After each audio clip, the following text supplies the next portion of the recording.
Assalamu alaikum, students. We'll be starting the class within 1 minute, inshallah. Let the other students join. फिर हम start करते हैं.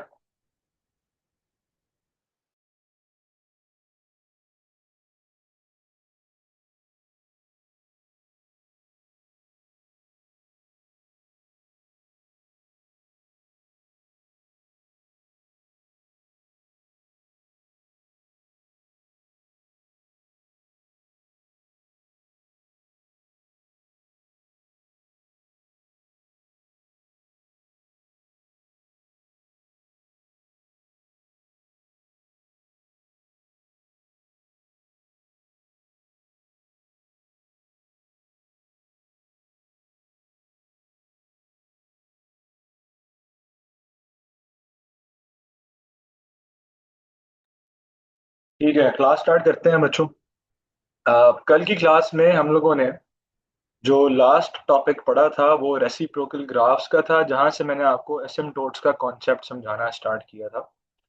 तो on request of many students मैं इसको जल्दी से रेसिप्रोकल की डिटेल्स को दोबारा से आप लोगों को समझाता हूँ और एसिम्प्टोट्स के कॉन्सेप्ट को आपको दोबारा से उसके हवाले से गाइड करता हूँ, and then will move on to the exponential graphs.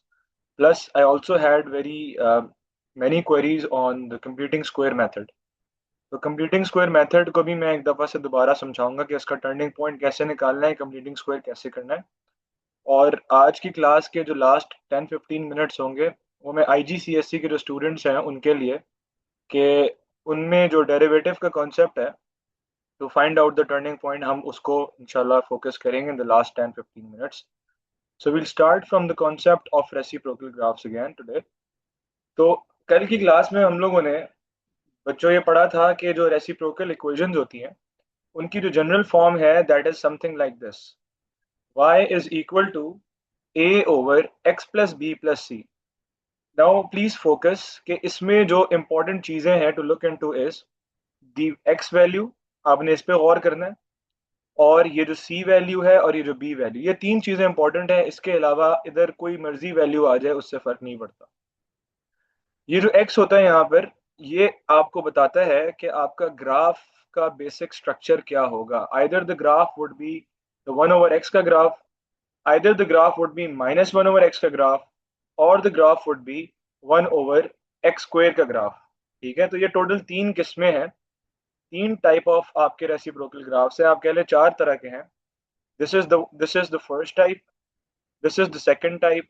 The graph above is the third type and the graph below is the fourth type. ये चार किस्म के स्ट्रक्चर्स हैं बेसिक. तो आपने आइडेंटिफाई करना है कि इन चारों में से कौन सा स्ट्रक्चर बनने वाला है by simply looking at the given reciprocal equation. इसके बाद हम लोगों ने ये चार बेसिक स्ट्रक्चर्स यहाँ ड्रॉ किए कि अगर 1/x का ग्राफ है तो वो कैसे दिखेगा. वो that is something like this. And even the 1/x³ का graph is exactly similar to this. So we don't have to go into the details कि 1/x³ का ग्राफ ज्यादा स्टीप होता है, तो वो हमारी रिक्वायरमेंट नहीं है वो लेवल्स की. बस आपने बेसिक क्वाड्रेंट्स याद रखने हैं कि किन क्वाड्रेंट्स में इन दोनों के ग्राफ्स होंगे.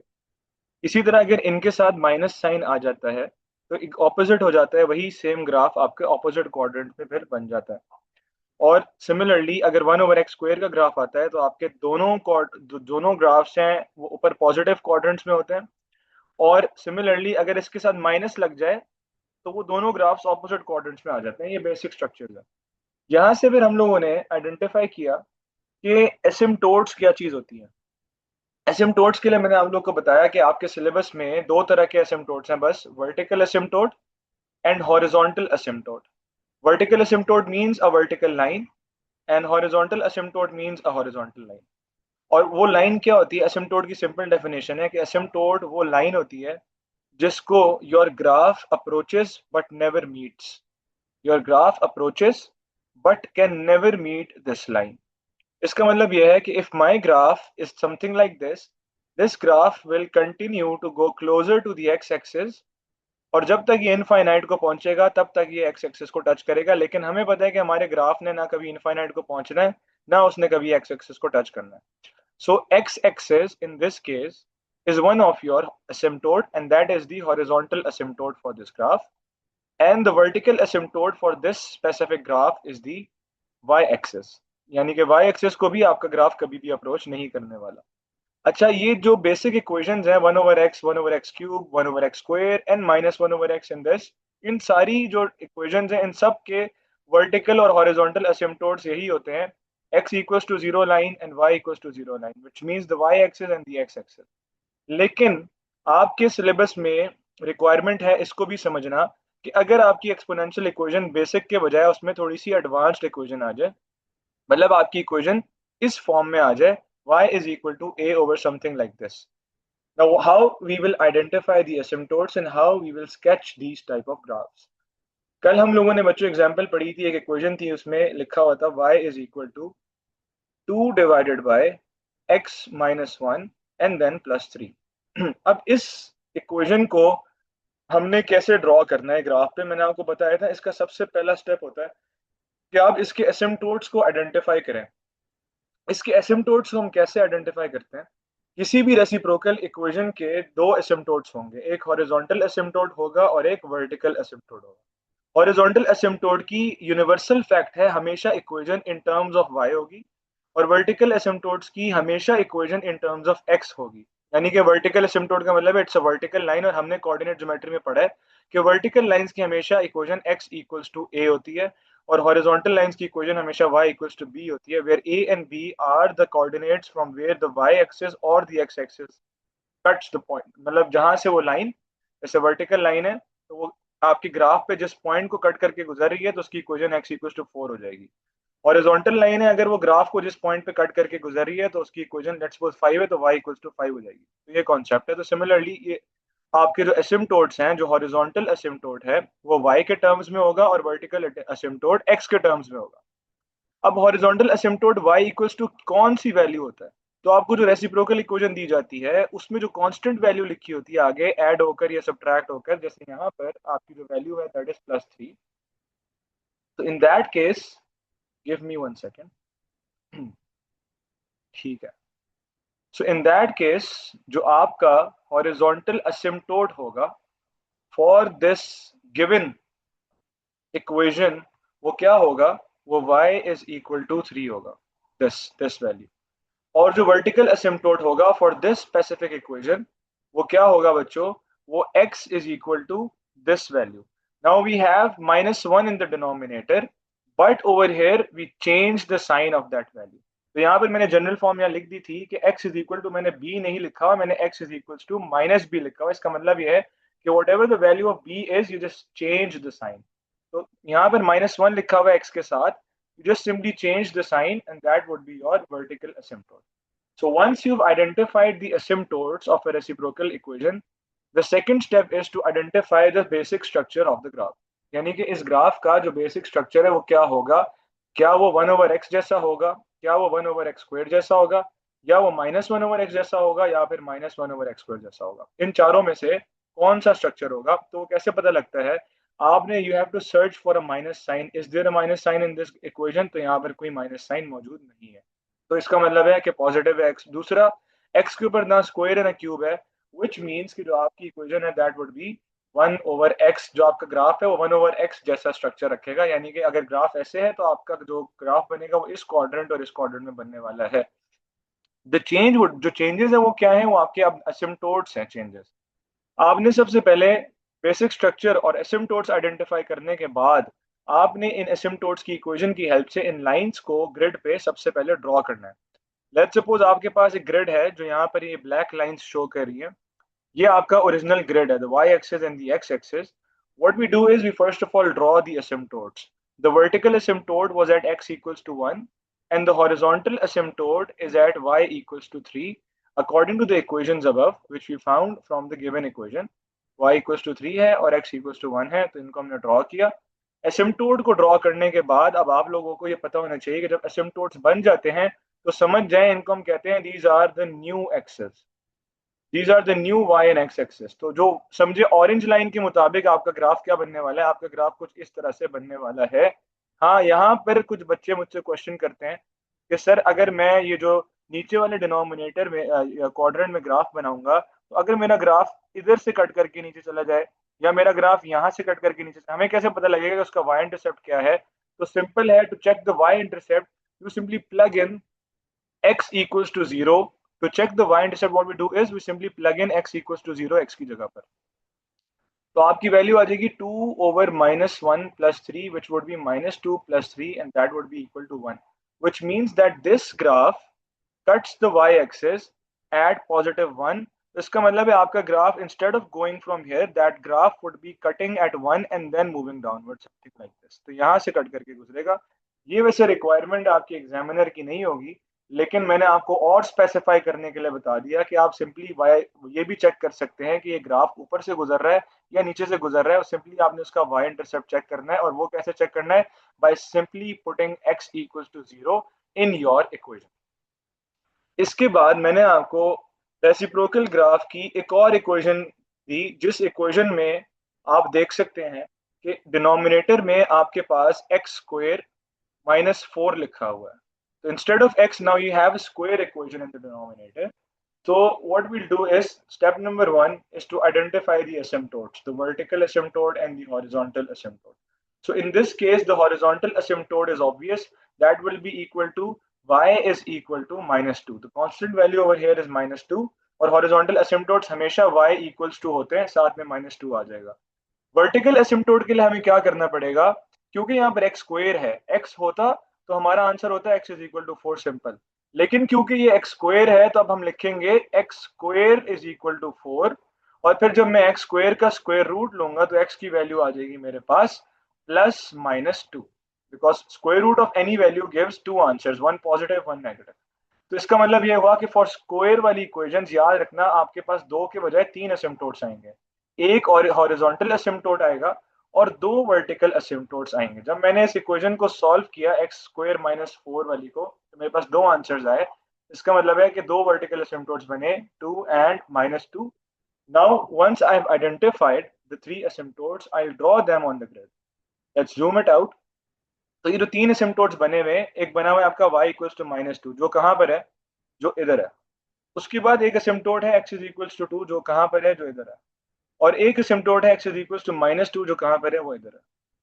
तो ये आपके 3 asymptotes जब आपने बना लिए, तो अब आपका ग्राफ फॉलो होगा according to the structure. The basic structure of this graph is 1/x² वाला, यानी कि आपके जो दोनों ग्राफ्स हैं, that would be according to the new axis drawn, and the new axis drawn are this, ये और ये लाइन और ये लाइन, यानी कि इनके बिल्कुल साथ साथ आपका ग्राफ अब बन जाना है. तो ये आपका आ जाएगा sketch for this type of reciprocal equation. I have compiled some questions as well, so we'll give time to those questions as well, ताकि आपके जो queries हैं एग्जाम टाइप queries क्लियर हो जाएं, क्योंकि एग्जाम में इतना कोई एडवांस स्केचिंग नहीं आएगी. जिस लेवल तक क्वेश्चन एग्जाम में आया हुआ वो मैंने यहाँ पे कंपाइल किया हुआ है आप लोगों के लिए, तो वो इंशाल्लाह मैं आपको सॉल्व भी कराऊंगा ताकि आपकी क्वेरीज कवर अप हो जाएं.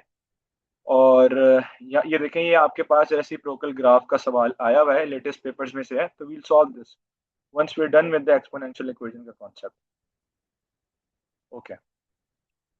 So let's move on to the concept of exponential equations. So we're done with reciprocal. Now let's move on to the exponential equation concept. अच्छा जी, अब इधर जरा आप लोगों ने ध्यान से समझना है, क्योंकि हम ये एक्सपोनेंशियल इक्वेशन हमने कल नहीं किया था, पहली दफा करने लगे. तो एक्सपोनेंशियल इक्वेशंस कल की क्लास में मैंने आप लोगों को लिखवाया था कि एक्सपोनेंशियल इक्वेशंस की जो जनरल टाइप है, तो वो होती है y is equal to a times b to the power x plus c. अब इसका क्या मतलब है और इसका एसिम्प्टोट क्या होगा और इसकी टाइप ऑफ स्केचिंग किस तरह से होती है? बच्चों देखें, आपके पास एक ग्रिड है. लेट्स सपोज आपके पास एक ग्रिड है, और यहाँ पर हम एज एन एग्जांपल एक इक्वेशन लिखते हैं, y is equal to 2 to the power x, one of the most basic exponential equations. Why do we call it an exponential equation? We call it an exponential equation because x is in the power. X is as an exponent. Exponent power को कहते हैं. तो x जो है वो power में, इसलिए इसको हम कहते हैं एक्सपोनेंशियल इक्वेशन. अब बच्चों जिसको बिल्कुल भी ना पता हो कि यार कौन सी इक्वेशन का क्या ग्राफ स्केच होना है, तो याद रखना कि उसको समझने का सबसे आसान या आइडेंटिफाई करने का सबसे आसान तरीका होता है कि सबसे पहली चीज आप ये देखें कि वो आपका ग्राफ वाई एक्सिस पे स्टार्ट कहाँ से हो रहा है. स्टार्ट कहाँ से होने का मतलब क्या? उसका मतलब है कि इसका वाई इंटरसेप्ट क्या है. इसका वाई इंटरसेप्ट क्या है? वाई इंटरसेप्ट के लिए आप लोगों को पता है, हमेशा चाहे जो मर्जी इक्वेशन हो, जैसी मर्जी इक्वेशन हो, what we do is we put x equals to 0. To find out the y-intercept, we put x equals to 0.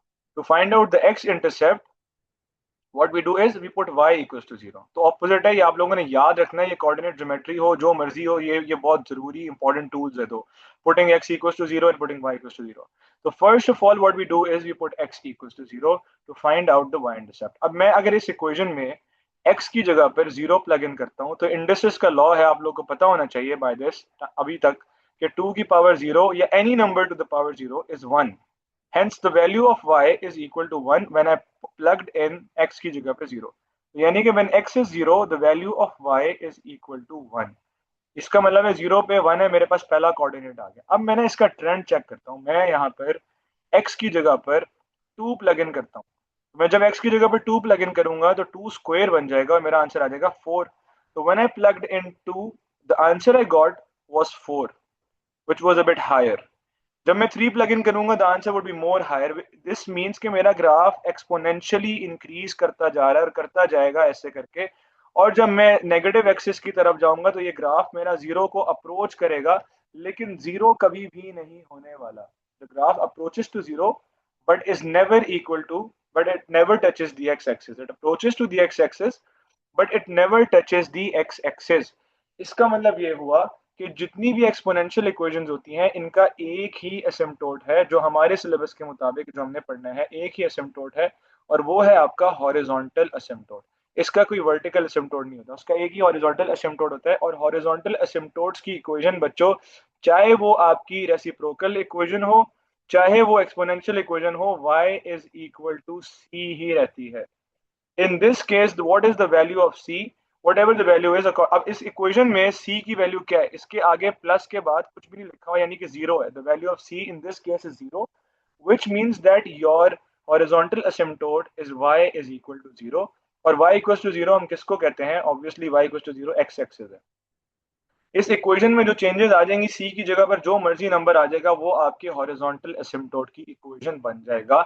इसकी मैं आपको अभी एग्जांपल दिखाता हूँ. मैं यहाँ पे छोटा सा आपको एक प्रूफ भी बताता हूँ कि why what happens, why does the graph never touches the x axis. इसको आप लोगों ने ध्यान से समझना है तो आपको समझ आ जाएगी. जिसको समझ आ गई तो आप समझ जाए कि आपको थोड़ा बहुत ए लेवल्स का कॉन्सेप्ट भी समझ आ गया. मैं कोशिश करता हूँ कि आपको समझा सकूँ. इसमें इंडिसेस अप्लाई होगी थोड़ी बहुत. लेट्स सपोज आपके पास इक्वेशन है y is equal to 2 to the power x. Now, when I plugged in 0, the output I got was 1. When I plugged in 2, the output I got was 4. When I plug in 3, the output I'll get is 8. यानी कि जब मैं इसमें 0, 1, 2, 3 positive values of x plug in कर रहा हूँ, मेरा answer बढ़ता जा रहा है. लेकिन मैंने ये नहीं देखा कि जब मैं x की जगह -1, -2, -3 प्लग इन करूंगा तो मेरा आउटपुट क्या आएगा. तो हाँ, हम अभी वो चेक करते हैं जल्दी से. तो जब मैं x की जगह पर -1 प्लग इन करूंगा, what will happen to the equation? It becomes y is equal to 2 to the power -1. Now, according to indices, when there is a negative power, the first and the most important step, what we do is we take the reciprocal. When I take the reciprocal, this would become y is equal to 1 over 2. And the value of 1 over 2 is 0.5. तो जब मैंने x की जगह पर -1 plug in किया बच्चों, तो मेरा आउटपुट आ रहा है 0.5. तो मैं इसको अपने ग्राफ पर लाइन के हिसाब से देखता हूँ कि जब मैंने यहाँ पर -1 प्लग इन किया तो मेरा आउटपुट आ रहा है 0.5 something, which is closer to 0. मतलब मैंने जो लाइन ड्रॉ की है उसके आसपास ही है. अब मैं इसके अंदर -1 के बजाय थोड़ी बड़ी वैल्यू प्लग इन करता हूँ. Instead of -1, let's plug in x is equal to -5 and see what happens. So the equation becomes y is equal to 2 to the power -5. And then I'll take the reciprocal and it would become 1 over 2 to the power 5. And that would be equal to 1 over 32, which gives a very small value, 0.0 something. इसका मतलब ये है कि ये सारी values 1 over 2 होकर उसकी power में, अगर मैंने -5 प्लग इन किया है तो वो पावर में 5 बन जाएगा. इसी तरह अगर मैं इसमें 1 over 2 लिखकर x की जगह पर let's suppose if I plug in -1000, तो क्या होगा कि जब मैं इसमें -1000 प्लग इन करूंगा x की जगह पर, तो इक्वेशन बन जाएगी 2 की पावर -1000. और जब इसका रेसिप्रोकल लेंगे तो बन जाएगा 1 over 2 की पावर 1000. और 2 to the power 1000 is a very huge value. But a huge value divided by 1 would give you a very small answer. मतलब 0.0000 something. इसका मतलब है कि अगर डिनोमिनेटर में वैल्यूज बढ़ते बढ़ते बढ़ते बढ़ते इनफाइनाइट को अप्रोच कर जाएंगी, तो आपका आंसर जो है तब जाकर 1/इनफाइनाइट असल में होता है 0, तो आपका आंसर तब जाकर 0 होगा। इसका मतलब यह है कि आपका डिनोमिनेटर इनफाइनाइट कभी भी नहीं होना। हाँ, बढ़ तो रहा है, बहुत ज्यादा बढ़ रहा है, 0 के करीब करीब जा रहा है आपका आंसर, लेकिन इनफाइनाइट नहीं होना। जैसे ही इनफाइनाइट होगा आपका आउटपुट 0 हो जाएगा। इसलिए आपकी जो लाइन है वो 0 के बहुत करीब जा रही है, लेकिन 0 कभी भी नहीं हो रही। हाँ, नेगेटिव इनफाइनाइट पे जाकर वो 0 हो जाएगी, लेकिन negative infinite is not approachable, hence the line will never touch the x-axis. That is the concept of asymptotes. That asymptote is a line कि जिस पर आपका ग्राफ इनफाइनाइट होगा तो टच करेगा, वरना नहीं करेगा। तो ये आपके पास एक एक्सपोनेंशियल इक्वेशन थी। इसकी मैं आपको एग्जाम टाइप सिनेरियो समझाता हूँ। हाँ, इस दफा ये आप नोट डाउन कर लें, इस दफा मैं एक्सपेक्ट कर रहा हूँ कि लेटेस्ट पेपर्स में स्केचिंग आई हुई है आपके पास, y is equal to 4 to the power x का ग्राफ स्केच करें। सिंपल आपको ऐसे करके ग्रिड दिया हुआ था और कहा गया था कि जी इस ग्राफ को स्केच करना है आपने। तो आपने सिंपली इस तरह से एक लाइन ड्रॉ करनी है और जिसका y इंटरसेप्ट है यहाँ पर आपने 1 लिखना है। whatever the value is over here you just simply write 1 over here, because जब मैं x की जगह पर 0 प्लग इन करूंगा, whatever the value is power to the 0, answer is 1, hence the y intercept of an exponential equation in any case scenario is always 1। लेकिन जो मैं expect कर रहा हूँ इस दफा कि वो आपको इस दफा नेगेटिव पावर दे सकता है, मतलब 4 to the power - x का ग्राफ कह देगा स्केच करें। अगर 4 to the power - x का ग्राफ स्केच करने के लिए कहेगा बच्चों, तो आपका ग्राफ किस तरह से बनना है? आपका ग्राफ फिर इस तरह से बनना है। ये आप अपने पास नोट डाउन कर लें। So this green line is representing y equals to 4 to the power - x का ग्राफ। अगर इस तरह का ग्राफ आ जाए तो ऐसे बनना है। हाँ, अगर इक्वेशन आ जाती है y is equal to 4 to the power - x plus 1, what would happen now? हम लोगों ने ऊपर पढ़ा कि यहाँ पर जो c की वैल्यू होती है दैट इज योर हॉरिजॉन्टल एसिम्पटोट, यानी कि हमारा एसिम्पटोट अब जो पहले x एक्सिस था अब वो इंक्रीज होके y इक्वल्स टू 1 बन चुका है। अब इससे होगा क्या? इससे होगा ये कि जो आपका ग्राफ था जो कि 1 से क्रॉस कर रहा था, अब ये ग्रीन लाइन आपकी ऑलमोस्ट 1 यूनिट ऊपर चली जाएगी और यही लाइन आपका जो है वो 2 से क्रॉस करके गुजरेगी, 2 से क्रॉस करके गुजरेगी। और ये जो आपका हॉरिजॉन्टल एसिम्पटोट है y इक्वल्स टू 1 लाइन, ये ग्राफ अब इस हॉरिजॉन्टल लाइन को कभी भी अप्रोच नहीं करेगा। तो इंस्टेड ऑफ बाय लुक, ये आप अगर इस पे देखें ग्रीन वाली लाइन पे, इसको मैं हाईलाइट कर देता हूँ। तो ये जो ग्रीन वाली लाइन हमने ड्रॉ की है ये वाली, तो इस लाइन को अगर आप देखें तो ये लाइन अप्रोच कर रही थी एक्स एक्सिस को ओरिजिनल केस में जब आपकी इक्वेशन ये थी। लेकिन जैसे ही आपकी इक्वेशन में 1 ऐड हुआ, 1 पता है क्या करता है? 1 आपके, मैं आपको टेक्निकल टर्म्स में बताता हूँ 1 क्या करता है। 1 का मतलब होता है offset. Offset means moving a graph upwards और moving the graph downwards. So +1 means that your graph will move upwards 1 unit. So instead of passing from 1, the graph is now passing from 2. And instead of approaching x-axis, now the graph is approaching to the new axis, which is your horizontal asymptote. And the equation to that is y is equal to 1. जो हमें कहाँ से मिली? वो हमें यहाँ से general form से मिली। एक सेकेंड। अच्छा जी, मुस्तफ़ा आपको मैं अनम्यूट कर रहा हूँ, आप पूछें आपका क्या सवाल है। अस्सलाम वालेकुम सर। वालेकुम अस्सलाम। सर मैंने ये पूछ रहा है आप अभी कौन सा मैथ्स का P4 फेब मार्च करवा रहे हैं? नहीं, मैं फेब मार्च नहीं करवा रहा, मैं स्केचिंग ऑफ ग्राफ्स का टॉपिक समझा रहा हूँ। ओह फेब अच्छा सर, मार्च ठीक है ठीक है। जो पेपर के सॉल्यूशंस मैं आपको बता देता हूँ। जो पेपर के सॉल्यूशंस आप लोगों को चाहिए अगर, असल में रिसेंटली मैंने फेब मार्च जो 22 पेपर है, paper 22 which is the non calculator paper for O levels that is P1 and for IGCSE that is P22, तो उस पेपर का सॉल्यूशन मैंने यूट्यूब पे पोस्ट तो किया था, लेकिन for some reason I had to remove it और मैंने हटा दिया है। तो जिसको उसका सोल्यूशन चाहिए, I have the solve PDF of that, so I will share that with you. मैं ग्रुप में बल्कि शेयर कर दूंगा उसका सॉल्व पीडीएफ, तो आप लोग देख लीजिएगा। सिमिलरली जो पेपर 4-2 का सॉल्व पीडीएफ है वो मैं आपका जो 29 अप्रैल में P1 का एग्जाम है उसके बाद शेयर करूंगा। अभी आप लोग सिंपली नॉन कैलकुलेटर पेपर्स पे फोकस करें। जो एडेक्सल वाले बच्चे हैं वो अपने उनके दोनों में कैलकुलेटर्स अलाउड होते हैं तो वो उस पर फोकस करें, और जो बाकी हैं वो इन पे फोकस करें। तो मैं इंशाल्लाह वो आपको सॉल्यूशंस भेज दूंगा। प्लस दूसरी चीज़, आई वांटेड टू कंफर्म कि मेरे पास almost I have 100 plus confirmations. Those are giving my mock exam. The mock exam will be held on the 26th of April and then on the 2nd of May. और वो mock exam मैंने बहुत time लगा के बनाया है सिर्फ आप लोगों के लिए। और उस मॉक एग्जाम में मेरी पूरी कोशिश है कि ऐसे क्वेश्चंस हों जो कि according to my expectations CIE 2026 में आ सकते हैं। But importantly I wanted to confirm कि आप लोगों ने गेस पेपर्स पे, प्रेडिक्टेड पेपर्स पे, गेस एनालिसिस पे कभी भी रिलाई नहीं करना। सही है ना? ये ऐसे ही है जैसे आपके घर, एक घर का ग्रे स्ट्रक्चर बनता है, उसके बाद उसकी टाइल्स और उसकी फिनिशिंग होती है। तो ये गैस पेपर्स ऐसी हैं जैसे ग्रे स्ट्रक्चर बना नहीं और आप फिनिशिंग करने के लिए खड़े हो गए, तो वो घर अंदर से खोखला ही होना है। तो मेन फोकस आपका सिलेबस कवरेज पे होना चाहिए, आपके प्रीवियस पेपर्स की कवरेज पे होना चाहिए, आपके कॉन्सेप्ट्स क्लियर होने चाहिए। Guess papers are just the last resort. तो इंस्टा पे अगर कोई रील्स आ रही हैं, मैंने खुद रील पोस्ट की ताकि for only for practice purposes, तो consider it a practice material, not the life saving material. ठीक है ना? वो लाइफ लाइन नहीं है आपकी, लाइफ लाइन जो है ना वो अल्लाह ताला है बस। ठीक है? तो अल्लाह पे भरोसा रखें और अल्लाह से दुआ करें, क्योंकि टीचर जो हैं वो इंसान है, उनकी प्रोडिक्शन 100% नहीं हो सकती, अल्लाह की प्रोडिक्शन 100% है। अगर आपका अल्लाह से ताल्लुक अच्छा है तो हो सकता है आपको ख्वाब में अल्लाह ताला गैस दिखा दे, लेकिन ये ना हो कि वो ख्वाब पेपर से अगले दिन आए। तो इसलिए तैयारी अच्छी करें, बस यही ऑप्शन है एक। अच्छा जी, आगे चलते हैं टुवर्ड्स द क्वेश्चंस। जिनके क्वेश्चंस हैं बच्चों वो फिर मुझे यार DM कर देना प्लीज़, हमारे पास टाइम कम होता है। मैं सारा दिन लेसन्स पढ़ा रहा होता हूँ हमारी इधर इंस्टीट्यूट इन लाहौर। तो if anyone has very important questions they can come and meet me as well in Lahore में। आप आएँ, जो लाहौर में रहते हैं वो आके विजिट भी कर सकते हैं। मेरे पास जो बच्चे मुझसे पढ़ते हैं वो जानते हैं कि मैं आप बच्चों से सवाल कर करके क्लास लेता हूँ, लेकिन ऑनलाइन क्लास में मेरी लिमिटेशंस हैं। तो मैं सबके क्वेश्चंस ले नहीं सकता, क्योंकि 100 में से अगर 99 बच्चे पढ़ने वाले हैं तो एक यकीनन होता है ऐसा जिसको होता है कि यार बस क्लास डिस्टर्ब करनी है मैंने, तो वो निकल आएगा तो सारा क्लास का माहौल फिर खराब होगा। तो let's move on. Okay, now I will be starting the questions now. ठीक है ना? The important part is this, ये बहुत जरूरी है, क्वेश्चन समझना बहुत जरूरी है। ये सारे एग्जाम टाइप क्वेश्चन है ताकि आपको एग्जैक्टली exactly पता हो कि मैंने क्या प्रैक्टिस करना है later on. Let's focus on to this. ठीक है, ओके।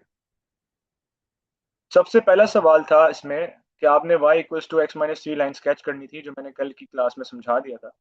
अगला सवाल है y is equal to 1 over x. Now y equals to 1 over x is a very easy question according to what we have just studied। उसके मुताबिक अगर देखा जाए तो ये बड़ा इजी सवाल है। इसमें आपने सिंपली देखना है कि 1 over x का स्ट्रक्चर कौन सा था। तो इसमें आपका ग्राफ एक अपर क्वाड्रेंट पॉजिटिव क्वाड्रेंट में बन रहा था और एक ग्राफ आपका इस नेगेटिव क्वाड्रेंट में बन रहा था। तो ये सिंपल स्केच है for y equals to 1 over x का ग्राफ। इसके बाद जो आपका अगला सवाल है वो है जी, हाँ जी, आपका फेवरेट क्वेश्चन आ गया। ये वैसे हमने डिस्कस कल किया था, दोबारा कर लेते हैं। Write x square plus 4x minus 12 in the form x plus a whole square plus b. This means that you have to convert this quadratic equation into this completing square form. You have to complete the square, completing square form. और याद रखना, मैं आपको यहाँ general form ही लिखवा देता हूँ ताकि आप लोगों की कंफ्यूजन ही दूर हो जाए, कि अगर आपके पास एक इक्वेशन है ax square plus bx plus c, this equation converts into something like this. A is taken common. In the bracket inside you have x plus h whole square plus k. And from this you can deduce that the turning point is minus h comma k. अब हमने क्या करना है, हमने इस form को इस form में लेकर जाना है। तो उसका मेथड ये है कि आप सबसे पहले क्या करेंगे, हम एक्स स्क्वेयर प्लस 4x को एज इट इज लिख देंगे। एक्स स्क्वेयर प्लस 4x लिखने के बाद और जो कांस्टेंट वैल्यू -12 है उससे पहले मैंने खुद से एडिशन करनी है इस इक्वेशन के अंदर, a square of something minus a square of something, and then I'll write -12 again. So what I did is I placed in some two values, I created a space between the first two and the last one। तो मैंने उस space के अंदर ये दो चीजें place की, और इस bracket में क्या लिखा जाता है, that is the coefficient of x, whatever the coefficient of x is। 4 है, 5 है, 6 है, जो मर्जी है वो यहाँ पे ब्रैकेट में प्लेस करना है, उसका हाफ, कोफिशिएंट ऑफ एक्स का हाफ। तो 4 है तो 4 का हाफ 2 है, यहाँ पर भी आ जाएगा, यहाँ पर भी आ जाएगा। उसके बाद हम क्या करेंगे, आपने बस बच्चों याद रखना है सिंपली, मैं आपको यहाँ पे आसान बस शॉर्टकट बता देता हूँ, डीप डाउन डिटेल में जाने की जरूरत नहीं है, शॉर्टकट बता देता हूँ कि आपने simply just pick the first letter and the third number, just pick the first letter and the third number. और उससे भी पहले एक काम करें, आप यहाँ पे एक ब्रैकेट लगाएं और उस पर स्क्वायर लगा दें। हमेशा ऐसे ही करना है, ब्रैकेट लगाएं, स्क्वायर लगा दें, और देखिए मिडिल टर्म का साइन क्या है, मिडिल टर्म का साइन प्लस है या प्लस लगा दें। तो ये स्टेप तो आपने हर दफा यही करना है, ब्रैकेट लगाया, स्क्वायर लगाया, मिडिल टर्म का साइन लगाया। उसके बाद देखा कि पहले क्या लिखा हुआ है एक्स, तो यहाँ एक्स लिख दिया, थर्ड पे क्या लिखा हुआ है 2, तो यहाँ 2 लिख दिया। बस ये आपका काम मुकम्मल हो गया। ये first three terms have been converted to the completing square form. Now the remaining values outside would be simplified.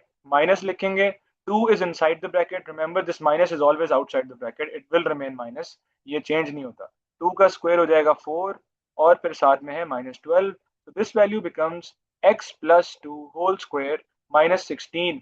यहाँ पर बच्चों को एक बड़ी कॉमन कंफ्यूजन आती है कि सर सवाल में प्लस लिखा हुआ है, मेरा माइनस आ रहा है, ये तो गलत हो गया। तो ऐसा नहीं है, just keep to the stick to your concept, do the maths correctly. ये प्लस या माइनस कंफ्यूज करने के लिए होता है। फॉर एग्जाम्पल अगर आपका माइनस आ रहा है तो इसका मतलब है बी की वैल्यू -16 है। यहाँ पर हो सकता है प्लस हो लेकिन बी की वैल्यू -16 है, तो इसलिए यहाँ पे माइनस आ रहा है। तो आपका आंसर है x plus 2 whole square -16। Now the question part B says use your answer. Use your answer to part A. Use your answer to part A to find the coordinates of the turning point of the graph. यहाँ पर अगर let suppose question किसी IGCSE के बच्चे के paper में आ जाए तो उसने क्योंकि ये स्पेसिफाई कर दिया बोल्ड करके, तो आपने इसी इक्वेशन की हेल्प से टर्निंग पॉइंट निकालना है। आपने नहीं यहाँ पे डेरिवेटिव लेके पुट इट इक्वल टू 0 और फिर x की वैल्यूज निकालनी, ये नहीं करना। और जो मैंने एक शॉर्टकट बताया था कि x कोऑर्डिनेट कैसे आता है -b/2a से, वो भी नहीं यहाँ पे आपने अप्लाई करना। आपका half of the work examiner has already done, बल्कि 90% of it. You just have to simply look at the equation and find out what is minus AHK. So, for example, by simply looking at the the completing square form, what I can say is the value inside the bracket, which is 2, I change the sign of it and write down over here. और जो value बाहर लिखी हुई है -16, वो मैं as it is यहाँ पर लिख दूंगा। मेरा सिंपल आंसर है, एक नंबर का फ्री मार्क्स के फ्री के नंबर है, इसको आपने हमेशा मिस नहीं करना, याद रखना है कि आपकी जब कंप्लीटेड स्क्वायर फॉर्म आ जाती है तो आप ब्रैकेट के अंदर वाला नंबर साइन चेंज करके और बाहर वाला नंबर एज इट इज इसके अंदर प्लेस कर देते हैं। हमेशा आपने ये याद रखना है। उसके बाद अभी आगे कंप्लीटिंग स्क्वायर फॉर्म का एक और सवाल भी है जिसमें एक्स स्क्वायर के साथ उसका कोफिशिएंट भी है, तो वो भी मैं आपको समझाऊंगा कैसे करना है। तीसरे पार्ट में उसने कहा कि स्केच द ग्राफ। अब आपने इसका ग्राफ स्केच करना है y equal to x square plus 4x minus 12 का। यहाँ पर सबसे पहली चीज मैंने हम लोग को कल बताई थी स्केचिंग ऑफ क्वाड्रेटिक में कि नेचर फाइंड आउट करें। The nature of this graph is positive, hence you'll have a smiling face graph. Why positive? Because the coefficient of x square is 1 over here. We cannot see a minus sign, hence 1 हो ना हो जो मर्जी हो, क्योंकि minus sign नहीं नजर आ रहा तो इसका मतलब है कि पॉजिटिव है, तो ये आपकी नेचर आ जाएगी। दूसरी चीज आपने जो देखनी है वो है इसका y intercept. y intercept obviously clearly नजर आ रहा है, that is the last value which is -12, तो मैं आइडेंटिफाई कर दूंगा -12। तीसरी चीज जो मुझे चाहिए वो यहाँ पर हम लिख लेते हैं टर्निंग पॉइंट, जो मैं लास्ट पार्ट में निकाल चुका हूँ, that is -2 -16। And the last thing and the most important thing is the x intercept, जिसको मैंने कल लिखवाया था रूट्स के तौर पे कि इनको रूट्स कहते हैं। The values of x is equal to the first value and the second value. So to find these values, what we do is we simply put this equation equal to 0. अच्छा, कल की class में मैंने उसकी recording भी share की हुई है, उसमें मैंने आपको बताया था कि जी मिडिल टर्म ब्रेकिंग से कैसे सॉल्व करना है, और आई अज्यूम कि many of you know how to do it. तो मैं आज कंप्लीटेड स्क्वायर फॉर्म को सॉल्व करके बताता हूँ कि उससे एक्स की वैल्यूज कैसे आएंगी। तो आपकी कंप्लीटेड स्क्वायर फॉर्म है x plus two whole square -16, यानी कि this equation can also be written like this, x plus two whole square -16। What we do is we simply put this equation equal to 0. जब मैंने middle term breaking करनी है तब भी मैंने इसको इक्वल टू 0 रखना है और फिर फैक्टराइज करके सॉल्व करना है, तो ऐसे भी मैं इक्वल टू 0 रखूंगा। उसके बाद I'll take this 16 on the right hand side and this would become x plus 2 whole square is equal to 16। और आप लोगों को पता होना चाहिए मैथ्स में कि whatever the power is on any of the side of the equation और उधर x हो तो उस पावर को मैंने खत्म करना है, और उस पावर को खत्म करने के लिए हम ऑपोजिट पावर्स लेंगे दोनों तरफ, और स्क्वायर का ऑपोजिट पावर होती है square root. So I take square root on both sides of the equation. By taking square root on left hand side, what happens is the square root cuts this 2. So I'll be left with x plus 2 on the left hand side, और right hand side पे square root of 16 लेने से मेरे पास दो values आएंगी plus -4। जो 16 का square root होता है 4, और स्क्वायर रूट से हमेशा दो आंसर्स आते हैं, पॉजिटिव भी नेगेटिव भी।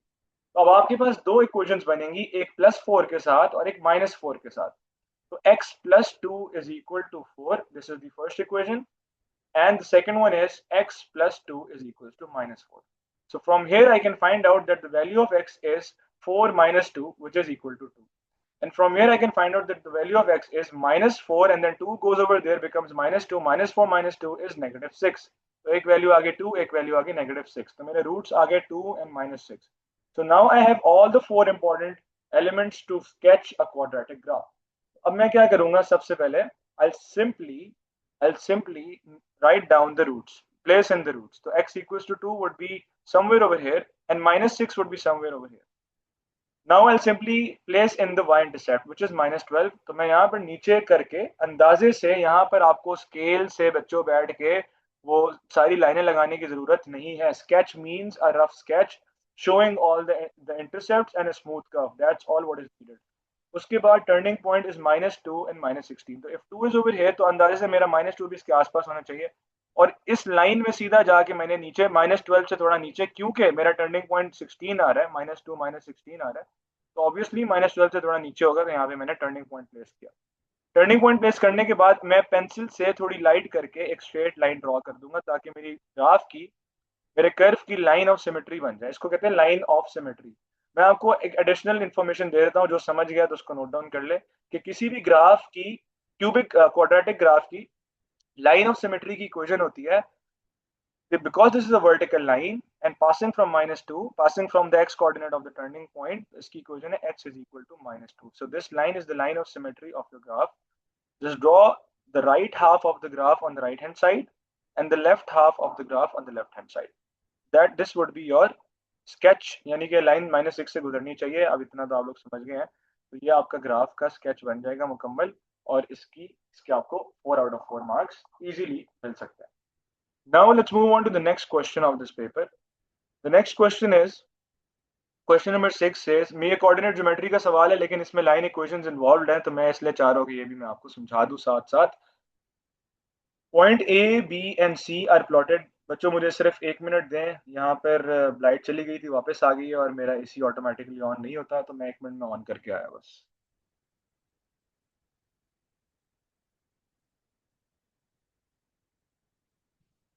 Okay, so I am back. अच्छा जी, तो अब पहले हम इक्वेशन निकालते हैं. पहले let's see what the question says. On the grid, plot and label the point D. So we have to simply label the coordinate D, which is 3, 6. So that is an easy question, 3, 6. So I'll put a plot over here and label it D. Part B says find the equation of the line BC. अब मैं देखता हूँ कि यार ये line BC है कौन सी. यहाँ पर अपने ग्रिड पे देखा तो ये line BC is the line joining the points B and C. So if I join it with a straight line, it is obvious that this line is the y-axis. और y एक्सिस का मतलब, अगर y axis ना भी हो बच्चों, आप लोग ने देखना है कि यार वर्टिकल लाइन है, आंखें बंद करके लिख दो x इज इक्वल टू, और देखो वर्टिकल लाइन कहाँ से गुजर रही है, 0 से गुजर रही है, तो आगे 0 लिख दे बस, दैट्स इट. तो ये बी सी लाइन की लाइन इक्वेशन आ गई. दूसरे पार्ट में उसने आपसे कहा है कि अब आप फाइंड आउट करें equation of the line A B.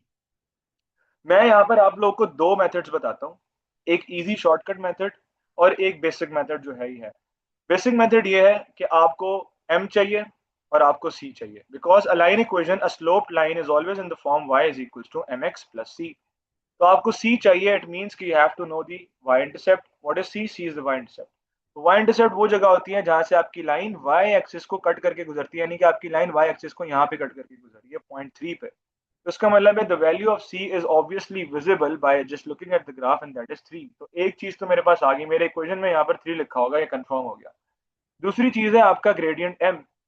Gradient निकालने का एक तो सिंपल मेथड है कि just take two coordinates on the line. For example, if I take this coordinate itself, this coordinate is 0, 3. Now I need another coordinate from where the line is crossing. So line is crossing from here, the line is crossing from here, and the line is crossing from here. I can take either of these three coordinates. मैं बीच में क्यों नहीं ले रहा बच्चों, क्योंकि यहाँ पर मुझे कंफ्यूजन है कि यार पता नहीं ये 0.5 है भी कि नहीं है. तो यहाँ पर मुझे अश्योरिटी है कि हाँ ये ग्रिड दिया हुआ है, यहाँ पे एग्जैक्ट कोऑर्डिनेट आ रहा है इंटीजर. तो मैं सिंपल बस ये कोऑर्डिनेट उठा लूंगा विच इज 1, 1. अजम्पशंस पे नहीं चलना आपने, जहां पर आपको कंफर्मेशन है वही लेना है बस. यहाँ पर I simply apply y2 minus y1. So y2 minus y1 in this case is 1 minus 3, and x2 minus x1 is 1 minus x1 is 0. So this would become -2 divided by 1. So the gradient is obviously -2. So now I'll finally write down the equation. Now I have the value of c and I also have the value of m, which is -2. So m की जगह m, c की जगह c. तो equation आ जाएगी y is equal to -2x plus 3. यहाँ पर जो मैंने आप लोग को एक शॉर्टकट बताना है जो बच्चे समझ जाए, अच्छी बात है, वो ये है कि आप जिस मर्जी लाइन की इक्वेशन बनाना चाह रहे हो, हाँ, B it a sloped line होनी चाहिए। कौन सी लाइन? स्लोप लाइन होनी चाहिए। बाकी वर्टिकल हॉरिजॉन्टल तो आप देख के बता सकते हैं। तो स्लोप लाइन की अगर आप इक्वेशन बना रहे हैं तो आपने लिखना है y is equal to, leave some space for the gradient, put x over here and this, then simply see what the y-intercept is. Just put a point over there. यानी कि y-intercept मेरा 3 है, मैं 3 पे ना अब रुक जाऊंगा, यहाँ पे डॉट लगा दूंगा और मैं यहाँ पर लिख दूंगा +3, क्योंकि पॉजिटिव 3 है, नेगेटिव होगा तो नेगेटिव साइन। अब मैं सिंपली देखूंगा कि यार मैंने इक्वेशन निकालनी है किस लाइन की, मैंने ए बी लाइन की इक्वेशन निकालनी है, ए है मेरा इधर। तो अब मैं सिंपली क्या करूंगा, what I do is I simply go from B to A, moving in x and y. तो I first move y. Y में मुझे कितना नीचे जाना पड़ेगा, मैं देखूंगा कि वाई में मुझे -6, I have to go 6 boxes downwards, so I put -6 over here. और उसके बाद to move to A I have to move 3 boxes rightwards, so I put a +3 beneath it। अगर लेफ्ट जा रहे होते तो फिर नेगेटिव ऑब्वियसली। तो आपकी लाइन इक्वेशन आ गई, y इज इक्वल्स टू, उसको सिंप्लीफाई करें बन जाएगा -2x + 3।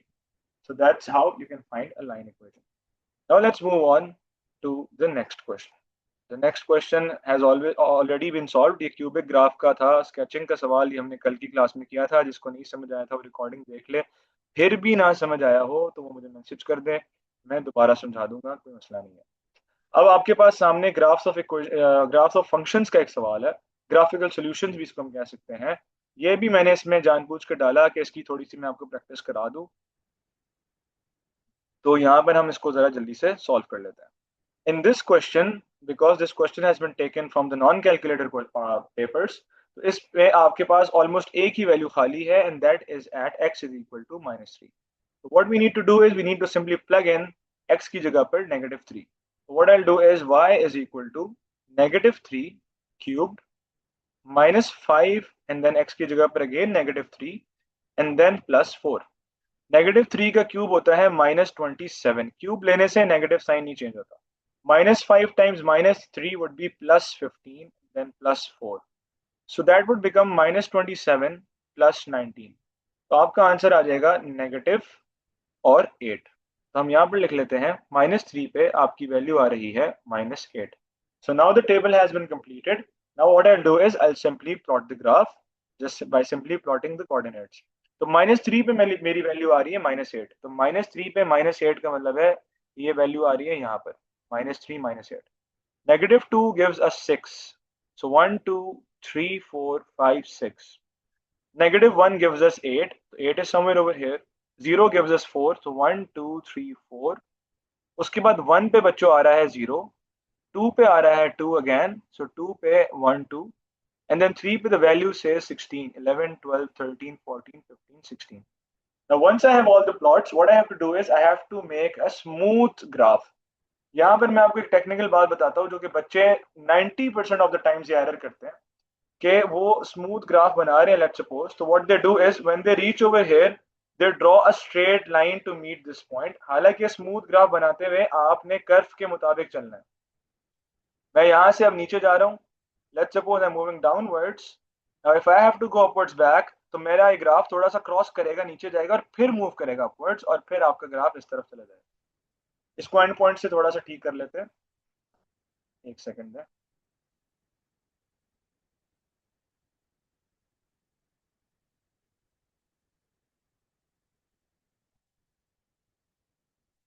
अच्छा, जो मैं आपको यहाँ समझाना चाह रहा हूँ ये है कि बस आपने यहाँ पे ये गलती नहीं करनी कि यहाँ पर रुक जाओ और फिर यहाँ से सीधा ऊपर जाना शुरू कर दो। ये गलती नहीं करनी आपने। बस मेक श्योर कि आपका ग्राफ स्मूथ स्केच हो, विच मीन्स कि आपका ग्राफ यहाँ से अगर घूमना भी है वापस तो ये थोड़ा सा नीचे जाएगा और फिर ऊपर जाएगा। सही है? तो always make a smooth, a free smooth sketch, a free hand smooth sketch bye drawing a suitable line. ये जो सूटेबल लाइन वाले क्वेश्चन है बच्चों, इसका एक सिंपल रिपीटेड मेथड है। Just follow that and you will always have the right answer. Simple repeated method ये है कि जब भी आपको ये सूटेबल लाइन का सवाल नजर आए और उसको कहे कि सॉल्यूशंस ऑफ द इक्वेशंस निकालें और नीचे एक्स के साथ 2 ब्लैंक्स हो या 3 ब्लैंक्स हो या एक हो, तो आपने एक ही काम करना है। सबसे पहले आपने जो आपको सवाल के बिल्कुल शुरू में इक्वेशन दी गई है वो लिख लेनी है खामोशी से। तो आपको इक्वेशन दी गई है x³ - 5x + 4। What I will do is I will simply write down over here x cube minus 5x plus 4. This equation is what? This equation is the original equation given to us in the question. And that equation we can see that equation is equal to y. सही है, तो ये y की equation है जो कि मैंने नीचे सबसे पहला काम क्या किया, मैंने इस इक्वेशन को लिख लिया। अब इस इक्वेशन को लिखने के बाद मैंने क्या करना है, अब मैंने देखना है, कंपेयर करना है कि जो इक्वेशन हमें दी गई है उसमें और जो इक्वेशन मैंने यहाँ लिखी है उसमें क्या फर्क है। तो x cube minus 5x, but the difference is that my equation is plus 4 but the equation given to us says negative 3. So what I have to do is I have to make plus 4, I have to make some changes in it to make it minus 3, यानी कि मुझे minus 3 बनाने के लिए plus 4 को change करना है, उसमें कुछ add subtract करना है। तो यहाँ पर मुझे क्या add subtract करना पड़ेगा, obviously subtract ही करना पड़ेगा, minus 3 बनाना है। तो 4 को बच्चों minus 3 बनाने के लिए मुझे 4 और 3 यानी कि 7 कम करना पड़ेगा, minus 7 करना पड़ेगा। और ये चेंजेस करने के बाद मैं सिंपली लिख दूंगा इक्वल टू 0। अब यहाँ पर आपका ये स्टेप नंबर 1 हो गया। स्टेप नंबर 2 क्या है कि जहां पर आपने अपनी ओरिजिनल इक्वेशन लिखी थी उसकी जगह पर आप सब्सटीट्यूट कर दें और उसकी जगह पर लिख दें y, because the original equation was equal to y, hence मैंने उस बजाय उस पूरी इक्वेशन की मैंने उसकी जगह लिख दिया y, और आगे जो चेंजेस है वो मैं y के आगे लिख दूंगा, y minus 7 is equal to 0। और उसके बाद ये जो -7 है, I'll move it on the right hand side of the equation and third part would give you the line equation, and that is y is equal to 7. So the suitable line which you have to draw in this specific question is this, y equals to 7. Y equals to 7 का मतलब a horizontal line passing from 7. So I'll draw a horizontal line passing from 7. 7 कहाँ पर आ जाएगा जी, 5 6 7 7 आ जाएगा यहाँ पे। यहाँ से मैं एक स्ट्रेट लाइन ड्रॉ करूंगा जो कि कट करेगी ग्राफ को यहाँ पर, और मैं स्ट्रेट लाइन ड्रॉ करूंगा यहाँ से इस तरफ को जो कि कट करेगी ग्राफ को। और ये जो मेरे 3 पॉइंट्स हैं, point of intersection, this and this. Solution always means only the x values, so you have to look for the x values alone. एक x value उधर आ रही है, एक x value आपकी to be a bit accurate इधर आ रही है, और एक x value आपकी somewhere over here आ रही है। सही है, so these 3 x values are your answers. One of them is 2.5, ये वाली 2.5 है। मैं यहीं पे आंसर लिख रहा हूँ, तो मैं आपको पीडीएफ शेयर कर दूंगा फॉर रेफरेंस, आप देख लेना बाद में। ये आ रहा है -0.4 के आसपास, और ये आ रहा है -1.7 के आसपास। So these 3 are the acceptable answers for this question. Okay, now let's move on to the next question. और नेक्स्ट क्वेश्चन में आपके पास again we have a cubic equation, a table, and then we have to draw the graph, and then you have to solve this equation. Solve this equation का मतलब यही है, exact same सवाल है जो ऊपर किया है वो यहाँ पे आ गया। इंस्टेड ऑफ सुटेबल लाइन के बजाय बस उसने सॉल्व का वर्ड यूज किया। तो मैंने आपको कहा था सॉल्व का वर्ड हो या सुटेबल लाइन का, आपने काम वही करना है कि आपने अपनी ओरिजिनल इक्वेशन लिखनी है, फिर देखना है कि क्या चेंजेस हैं। अगर कोई चेंजेस नहीं है तो सिंपली बस y लिख के आगे इक्वल टू 0 कर देना है, और वो जो लाइन बनेगी वो ड्रॉ कर देनी है। वो लाइन आपके ग्राफ को जहां जहां कट करेगी वो आपके आंसर्स होंगे। I am leaving this question for you guys to solve, I share it in the group. अगर आपसे नहीं सॉल्व होगा then I share the solution. तो ये एक दफा आप खुद ट्राई करेंगे, फिर इसको मैं सॉल्व कराऊंगा। Moving on to the next question which is over here. हाँ, अब ये सवाल बच्चों आगे आपका एक्सपोनेंशियल ग्राफ के ऊपर सवाल। यहाँ पर हम देख लेते हैं कि आपको एक एक्सपोनेंशियल इक्वेशन दी गई है which is y is equal to 3 times 2 to the power x plus 5, जो कि मैंने आपको जनरल फॉर्म लिखवाई थी, वो होती है y is equal to a times b to the power x plus c, और जिसमें से मैंने आपको बताया था कि डायरेक्टली आप हॉरिजॉन्टल एसिम्पटोट बता सकते हैं, वो होता है y equal to c simply. ठीक है, तो इस इक्वेशन में वो आपसे एसिम्पटोट मांगे या ना मांगे, आपको पता है कि इसका एसिम्पटोट है y इज इक्वल टू 5। बस एक ही होता है एक्सपोनेंशियल ग्राफ का, और हॉरिजॉन्टल होता है बस। इसमें वो आपसे सबसे पहले पूछ रहा है the graph crosses the y axis at point A. तो मैंने आपको बताया था y इंटरसेप्ट निकालने के लिए हम क्या करते हैं, x की जगह पर 0 प्लग इन करते हैं सिंपली। तो मुझे y इंटरसेप्ट निकालना है, मैं इस इक्वेशन में x की जगह पर सिंपली 0 प्लग इन कर दूंगा। तो y is equal to 3 times 2 to the power 0 and then plus 5। Now simply look at this, 3 times 2 to the power 0, तो 3 को मल्टीप्लाई करना है हमने किसके साथ, 2 की पावर 0 के साथ, और 2 की पावर 0 बच्चों क्या होती है, any number to the power 0 is 1। 3 times 1 and then plus 5. 3 times 1 is 3 plus 5 would give you 8. So this is the value of y. I'll write 8 over here, और value of x क्या है बच्चों, हमने 0 plug in किया, हमें पता है, तो 0 है। तो 0, 8 आपका कोऑर्डिनेट ऑफ a है। सिंपल, ये एक पार्ट आ गया, इसके आपको 2 मार्क्स मिलने हैं, फ्री के मार्क्स हैं, तो इसको आपने मिस नहीं करना। दूसरे पार्ट में write down the equation of the asymptote to the graph of y is equals to 3 times, यानी कि एसिम्प्टोट की बस सिंपल इक्वेशन बतानी है आपने। तो आपको नजर आया the value of c is 5, you simply write down y is equal to 5 और आपको 1 में से 1 मार्क मिल जाएगा, 2 में से 2 मार्क्स मिल जाएगा। बस इतना सवाल आया हुआ है एक्सपोनेंशियल ग्राफ पे। अच्छा, इसके बाद अगला सवाल मैंने यहाँ पे कौन सा डाला हुआ है, ये क्वेश्चन है, sketch the graph of y is equal to 2 minus 3x। यहाँ पर मैं आपको बता दूं कि जब भी लाइन इक्वेशंस आएंगी तो एग्जामिनर की स्पेसिफाइड रिक्वायरमेंट है टू मेंशन बोथ इंटरसेप्ट्स। आपने दोनों इंटरसेप्ट्स लाजमी मेंशन करना है, यानी कि y इंटरसेप्ट भी और x इंटरसेप्ट भी। तो y इंटरसेप्ट मैंने आपको बताया था निकालने के लिए क्या करना है, y इंटरसेप्ट निकालने के लिए x की जगह 0 पुट करना है। तो मैं इस इक्वेशन में जब x की जगह 0 प्लग इन करूंगा तो ये हो जाएगा y is equals to 2 minus 3 times 0, y is equals to 2 minus 0, y is equals to 2. So one of the coordinates is when x is 0, y is 2. So this is the y-intercept, 0, 2. Somewhere over here, let's write down 2 over here. यहाँ पे लिख दिया मैंने 2। अब निकालता हूँ मैं इसका x-intercept। अब x-intercept निकालने के लिए क्या करना है, ऑपोजिट। उसके लिए मैंने x की जगह 0 डाला था, इसमें मैं y की जगह पे 0 प्लग इन कर दूंगा। तो मैं अपनी इक्वेशन में y की जगह पे what I'll do is I'll write 0 in the place of y and then continue the equation 2 minus 3x। मैं माइनस 3x को पिक करूंगा और लेफ्ट हैंड साइड पर ले जाऊंगा, तो ये बन जाएगा 3x is equal to 2। Hence x is equal to 2 by 3। So the x intercept is 2 by 3 comma 0। So 2 by 3 आपको पता है 0.67 के आसपास है। तो मैं अगर लेट सपोज यहाँ पर 2 लिखा है तो ऑलमोस्ट इतने डिस्टेंस पे 2 लिख देता हूँ, उसके हाफ पे 1 होगा और उससे थोड़ा सा पहले यहाँ पर आपका 2 बाई 3 होगा। सो 2 बाई 3 आपका x इंटरसेप्ट है। तो सिंपली आपने क्या करना है, अब इन दोनों पॉइंट्स को स्ट्रेट लाइन से आपने ज्वाइन कर देना है, तो आपकी लाइन इक्वेशन का स्केच कंप्लीट हो जाएगा। You have mentioned the x intercept, you have mentioned the y intercept and that is what will give you 1 out of 1।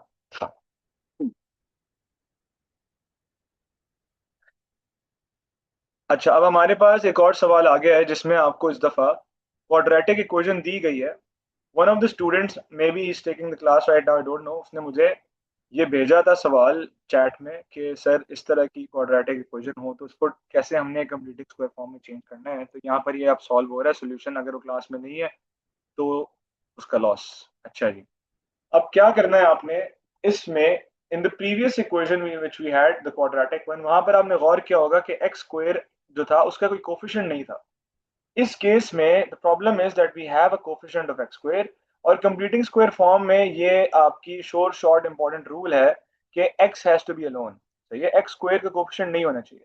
तो in this case what we do is I want all of you to make be focused and understand this concept कि इस case में आपने in first to terms में से what ever the coefficient of x square is common लेना होता है। अब यहाँ पर 2 है तो हमने 2 को यहाँ से रिमूव करना है। मैं 2 को कॉमन ले लूंगा और inside the bracket now I will be left with x square minus 4 divided by 2 is 2, तो will be left with x square minus 2x। अब ये जो -3 है ना, ये घर का लावारिस बच्चा है, इसको आपने बिल्कुल लावारिस ही रखना है एंड तक, बिल्कुल आखिर में सोचना है इसके बारे में। जब सबका मसला हल हो जाएगा फिर आखिर में इसके बारे में सोचना है। तो घर का जो सबसे छोटा बेटा होता है ना या बेटी, वो भी मुझे लगता है कि उनके साथ भी कुछ ऐसे ही होता है। तो अच्छा जी, आगे चलते हैं। अब आपने क्या करना है, ये जो x square minus 2x bracket के अंदर आ गया, इसके साथ आपने एग्जैक्ट वही स्टेप्स रिपीट करने हैं जो हमने प्रीवियस क्वाड्रेटिक इक्वेशन में किया था, by adding and subtracting the half of the coefficient of x। तो what I do is I repeat the other things. 2 लिखा, ब्रैकेट ओपन किया, एक्स स्क्वायर माइनस 2x लिखा, यहाँ पर मैं ब्रैकेट वापस क्लोज करता हूँ और इस लावारिस बच्चे को मैं बाहर छोड़ देता हूँ। अब हम क्या करेंगे, जो हम खुद से ऐड सब्ट्रैक्ट करते हैं वो करेंगे, plus a bracket square of it minus a bracket square of it. Now what is inside the bracket? Coefficient of x का half, ignoring whatever the sign is, whatever the value is उसका half। 2 है तो 2 का half 1, तो यहाँ लिख देंगे 1, यहाँ लिख देंगे 1। इसके बाद मैंने आप लोगों को बताया था कि आपने क्या करना है, हमेशा रिपीटेड यूनिवर्सल फैक्ट कि ब्रैकेट लगाएं, एक ब्रैकेट लगाएं और ब्रैकेट लगाने के बाद उस पर स्क्वायर लगाएं। स्क्वायर लगाने के बाद साइन लगाएं। साइन कौन सा? मिडिल टर्म का साइन। यहाँ पर मिडिल टर्म का साइन है माइनस, तो यहाँ आ जाएगा माइनस। पहली टर्म है x तो यहाँ आ जाएगा x, तीसरी टर्म है 1 तो यहाँ आ जाएगा 1। तो ये x माइनस 1 होल स्क्वायर हो गया। 2 बाहर ही रहना है इस तरह ही हमेशा। जब नहीं होगा तो कोई नंबर नहीं होगा, ऑब्वियसली यहाँ पे 2 था, तब ये 2 साथ साथ चलेगा। अब आपने क्या करना है, ये जो रह गया है इस ब्रैकेट के अंदर माइनस के बाद 1 का स्क्वायर, इसका क्या इलाज करना है। अब मैं अगर मैथमेटिकली यहाँ ब्रैकेट्स प्लेस करूँ तो एक ब्रैकेट अभी फिलहाल और है जो कि है माइनस, और 1 का स्क्वायर बच्चा होता है 1, यानी कि ये -1 अभी भी ब्रैकेट के अंदर रहता है। इसको मैंने बाहर निकालना है। मैंने क्या किया था प्रीवियस स्टेप में, मैंने इन तीनों को रिजोल्व करके कंप्लीटेड स्क्वायर फॉर्म में ले आया था, लेकिन इसका मैंने कोई हल नहीं निकाला, ये अभी भी इस ब्रैकेट के अंदर है। What I have to do is I have to pick this -1 and take it out of the bracket. And whenever a specific value is removed from a bracket that has to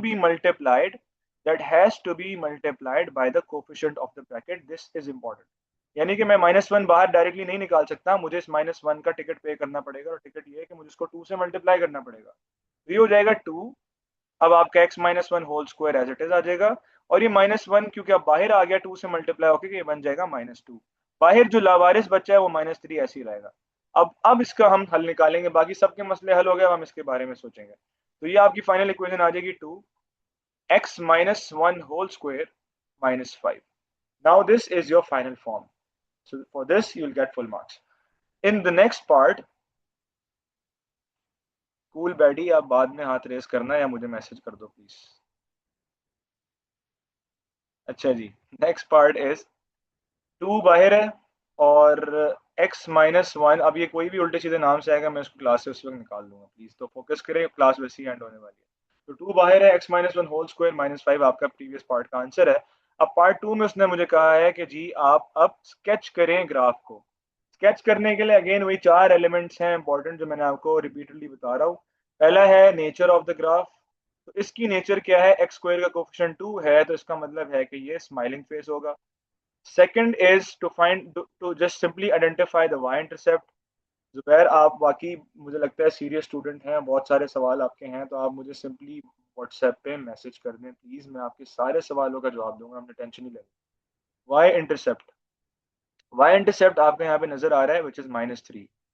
तीसरा है आपका, यहाँ पर हम लिख लेते हैं turning point, क्यों, क्योंकि हमने ऑलरेडी कंप्लीटेड स्क्वायर फॉर्म बनाई हुई है, तो इसको देखकर हम बता देते हैं कि हमारी कंप्लीटेड स्क्वायर फॉर्म क्या आ रही है, that is 1, -5। Why, because the value inside the bracket was -1, लेकिन हम इसको लिखेंगे साइन चेंज करके, and the value outside was -5, वो एज इट इज आ जाएगी। हाँ, यहाँ पर मैं एक इंपॉर्टेंट कॉन्सेप्ट बता देता हूँ कि अगर इस क्वेश्चन में एक और पार्ट एड इन हो जाए और उस पार्ट में आपसे पूछा जाए कि hence state the minimum value, hence state the minimum value, तो आपने सिंपली आंसर क्या देना है, the value outside the bracket is always the minimum value.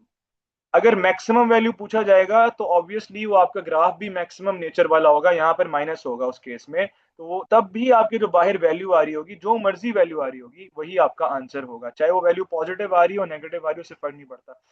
ये मिनिमम वैल्यू या मैक्सिमम वैल्यू का जब क्वेश्चन आता है ना, हैंड स्टेट, स्टेट का मतलब है 1 मार्क क्वेश्चन आएगा और आपने देख के बताना है, तो जो ब्रैकेट के बाहर वैल्यू लिखी होगी वो आपका आंसर होगा, बस ये याद रख लो।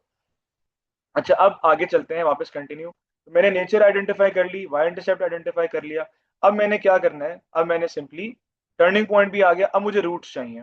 रूट्स फाइंड आउट करने के लिए what I can do is I have the option कि मैं मिडिल टर्म ब्रेकिंग करूं, I also have the option कि मैं डायरेक्टली इससे सॉल्व करूं। अगर मैं डायरेक्टली इससे सॉल्व करना चाहता हूं तो वो कुछ इस तरह से हो जाएगा, इक्वेशन से बन जाएगा 2x-1 whole square -5 equals to 0. Now I'll take this -5 on the other side. This will become 2 x-1 whole square is equal to 5. अब मैं 2 भी उधर ले जाऊंगा तो ये बन जाएगा x-1 whole square is equal to 2.5। 5 से जब 2 डिवाइड होगा तो क्या बन जाएगा 2.5।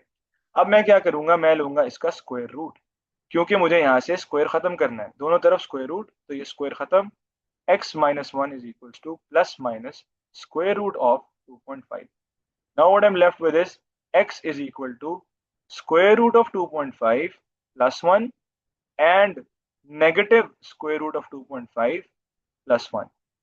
तो अब आपके पास दो वैल्यूज आ रही हैं, 2.5 के स्क्वायर रूट की, यानी कि ये आंसर आपका होगा नेगेटिव ओवरऑल और ये आंसर है आपका पॉजिटिव, यानी कि ये वैल्यू होगी somewhere over here in the positive axis, बस सिंपली यहाँ लिख लें 1 प्लस स्क्वायर रूट ऑफ 2.5, और ये वैल्यू होगी नेगेटिव में somewhere over here 1 minus square root of 2.5, 1 minus square root of 2.5।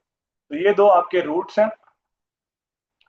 अब आपका जो टर्निंग पॉइंट है that is at 1 n-5। 1 would be where, 1 आपका जो है वो यहाँ पर कहीं पर हो जाएगा। तो 1 किससे आपने क्या करना है, -5 पे जाके यहाँ पे टर्निंग पॉइंट का कोऑर्डिनेट प्लेस कर देना है और इसको लेबल कर दें 1, -5। और आपका जो y इंटरसेप्ट आ रहा है वो आ रहा है -3 पे, यानी कि यहाँ पर कहीं पे अंदाजे से लिख लेते हैं -3 पे। तो अब मैं इस ग्राफ को स्केच कर लेता हूँ। ग्राफ का स्केच कुछ इस तरह से हो जाएगा। इस पॉइंट को हम थोड़ा सा आगे बना लेते हैं। सही है, इसमें मैं आपको रिपीटेडली कह रहा हूँ कोई रिस्ट्रिक्शंस नहीं है, आपने बस ग्राफ सही स्केच करना है और ये वैल्यूज सही लिखी होनी चाहिए, दैट्स ऑल। यहाँ से आपका ग्राफ कट करके जाएगा, टर्निंग पॉइंट से घूमेगा और घूमने के बाद वाई इंटरसेप्ट को कट करते हुए इस पॉइंट से क्रॉस कर जाएगा, एंड दैट इज इट। ये आपका, एक सेकंड, ये आपका स्केच बन जाएगा। एक सेकंड।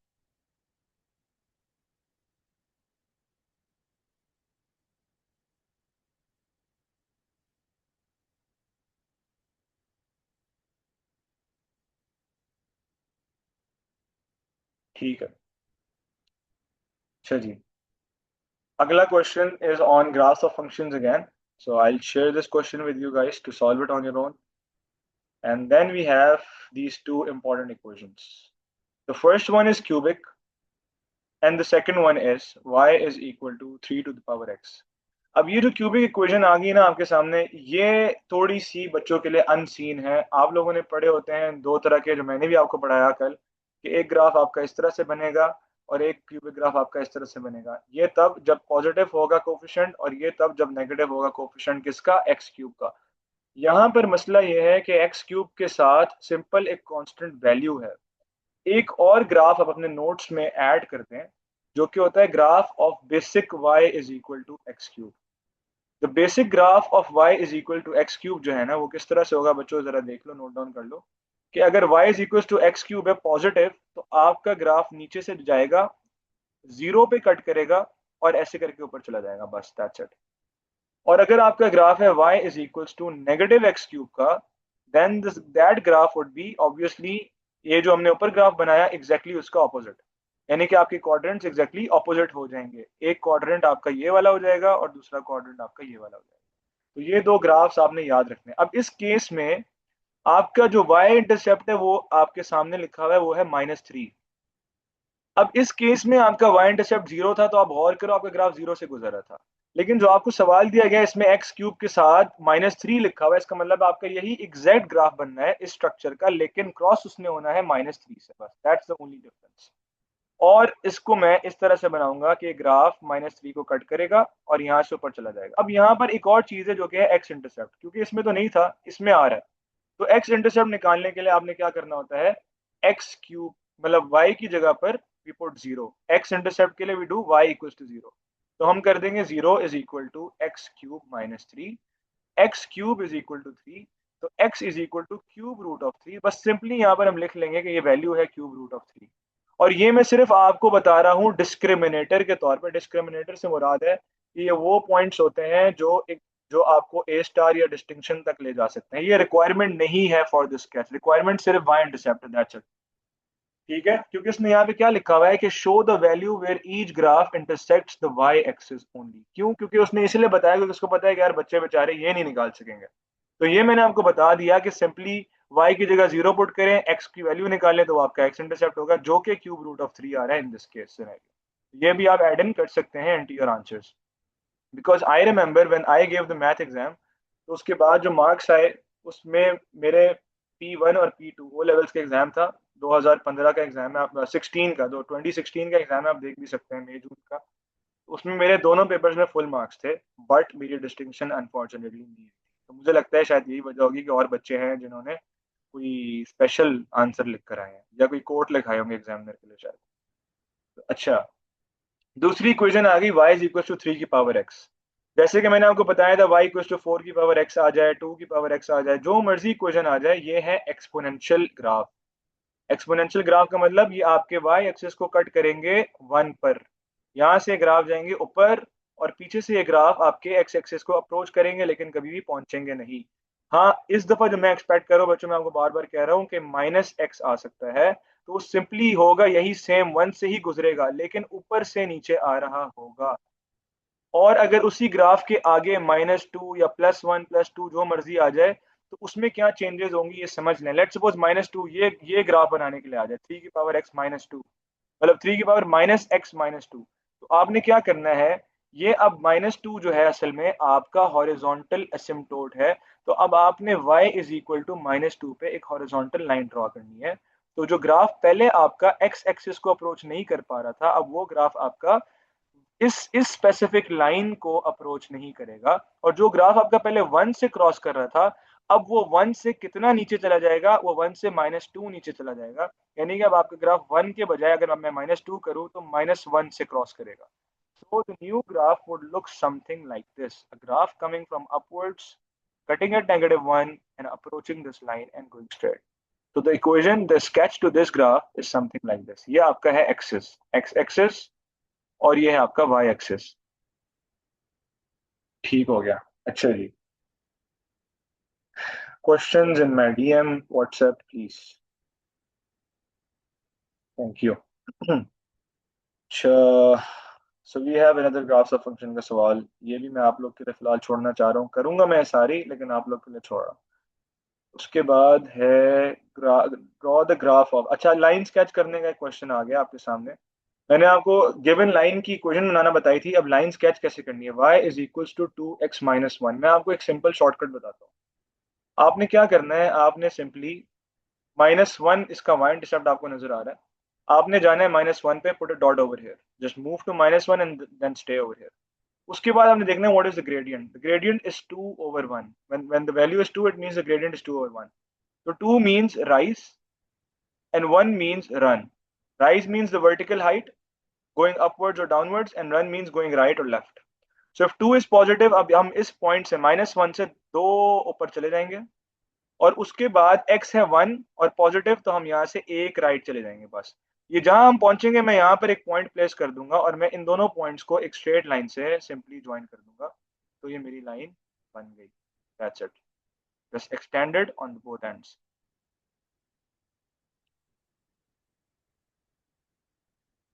उसके बाद ये आपका मेरे ख्याल है लास्ट लास्ट क्वेश्चन है। इसके बाद मैं फिर आईजीसीएसई वाले बच्चों को जो उनका टर्निंग पॉइंट का कॉन्सेप्ट है वो समझाऊंगा, ओ लेवल्स वाले क्लास से निकल सकते हैं।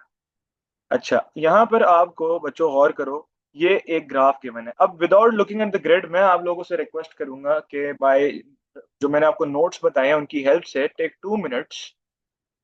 2 मिनट्स और आइडेंटिफाई करें इसके दोनों एसिम्प्टोट्स क्या होंगे, the horizontal and the vertical asymptote. दोनों एसिम्प्टोट्स क्या होंगे वो जल्दी से आइडेंटिफाई करें। वो आइडेंटिफाई करने के बाद एक छोटा सा अपने कॉपीज पे एक ग्रिड बनाएं इस तरह से।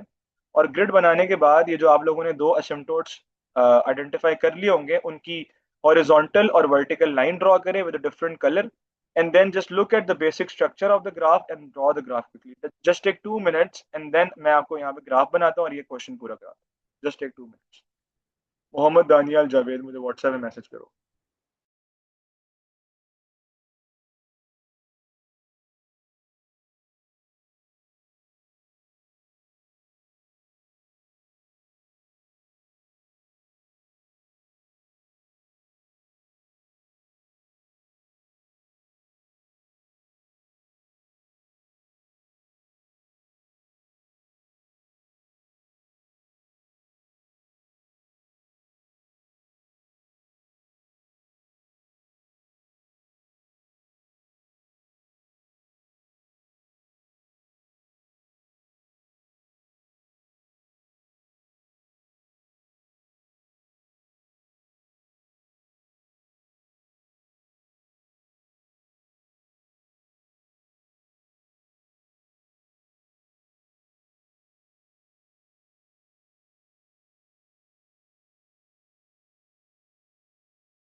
ओके किड्स, मैं बताता हूँ अब आपको। उम्मीद है आप लोगों ने सही बना लिया होगा। इसमें जो दो असिम्प्टोट्स हैं हॉरिजॉन्टल और वर्टिकल, हॉरिजॉन्टल मैंने आपको बताया हमेशा y equals to something and vertical is x equals to something. So the horizontal asymptote in this case is y is equal to the constant value over here, and that is y equals to -1. And the vertical asymptote is x equals to 0 because x के साथ यहाँ पर कोई value नहीं लिखी. General form में क्या था? y is equal to a over x plus b plus c. तो इसका मतलब है कि इस केस में b 0 है तो आपकी इक्वेशन हो जाएगी x is equal to 0 vertical असिम्प्टोट की, और हॉरिजॉन्टल असिम्प्टोट की y equals to -1. तो अगर मैं ये दो असिम्प्टोट्स यहाँ ड्रॉ करूँ, वर्टिकल असिम्प्टोट का मतलब है x equals to 0 और x equals to 0 का मतलब है y एक्सिस जो कि ऑलरेडी बना हुआ है, वो चेंज करने की जरूरत नहीं है. और हॉरिजॉन्टल असिम्प्टोट है y equals to -1, तो मैं सिंपली एक हॉरिजॉन्टल लाइन ड्रॉ करता हूँ यहाँ से जो कि -1 से गुजर रही है. इस तरह बना लेते हैं. अब मैंने बेसिक स्ट्रक्चर देखना है इस ग्राफ का. इस ग्राफ का बेसिक स्ट्रक्चर बच्चों क्या है? इस ग्राफ का बेसिक स्ट्रक्चर कौन सा वाला है? ये आपका ऊपर पॉजिटिव वैल्यू है, माइनस साइन नहीं है और x के साथ स्क्वायर भी नहीं है, तो यानी कि आपका बेसिक स्ट्रक्चर 1/x वाला है. तो इसका मतलब ये हुआ कि आपका ग्राफ यहाँ से जाएगा और ये नीचे वाली लाइन से गुजरेगा और ये वाली साइड आपकी किस तरह से हो जाएगी? ये वाली साइड आपकी इस तरह से गुजर जाएगी. ये आपका ग्राफ है. अब इसी ग्राफ को गौर करो, ये आप खुद स्केच कर सकते हैं, हालांकि एग्जामिनर ने इस क्वेश्चन में ड्रॉन ग्राफ दिया हुआ है आपको. ये देखें एग्जैक्ट ऐसे ही ग्राफ यहाँ पे बना हुआ है, बस यहाँ पे उसने ये आइडेंटिफाई नहीं किया हुआ हॉरिजॉन्टल एसिम्प्टोट, जो कि हमें नजर आ रहा है कि -1 पे है. और वो हमें कैसे पता लग रहा है? मैंने सिंपली इक्वेशन की हेल्प से आइडेंटिफाई कर कि आपका जो हॉरिजॉन्टल एसिम्प्टोट है वो y इज इक्वल टू -1 पर बना हुआ है. अच्छा, सवाल क्या कहता है, जल्दी से उसको देख लेते हैं. क्वेश्चन कहता है कि जी write down the coordinates of the point where the graph crosses the x axis. X axis का मतलब y इक्वल टू 0. तो y इक्वल टू 0 का मतलब क्या हो जाएगा कि अगर मैं y की जगह पे 0 डाल दूं, सॉरी y की जगह पे 0 प्लग इन करना है. हाँ, इक्वेशन में करने की जरूरत नहीं है, आपको ग्रिड गिवन है तो आप देख लो कि आपका x इंटरसेप्ट क्या है. ये रहा मेरा x इंटरसेप्ट, तो वो आ रहा है आपका 2,0. सो the x intercept is 2,0. I write down 2,0. अगर आपको कंफ्यूजन हो रही हो, ग्रिड पे नहीं नजर आ रहा, तो आप ये स्टेटमेंट फॉलो कर सकते हैं. y की जगह पे 0 प्लग इन किया इज इक्वल टू 2/x -1. -1 को पिक किया, लेफ्ट हैंड साइड पर ले गए, ये हो जाएगा 1 is equal to 2/x. x को ले जाएंगे 1 की जगह पर, 1 को ले आएंगे x की जगह पर, तो ये हो जाएगा x is equal to 2/1 and the answer is 2. So the x coordinate is 2 and the y coordinate is 0. Write down the equation of each asymptote.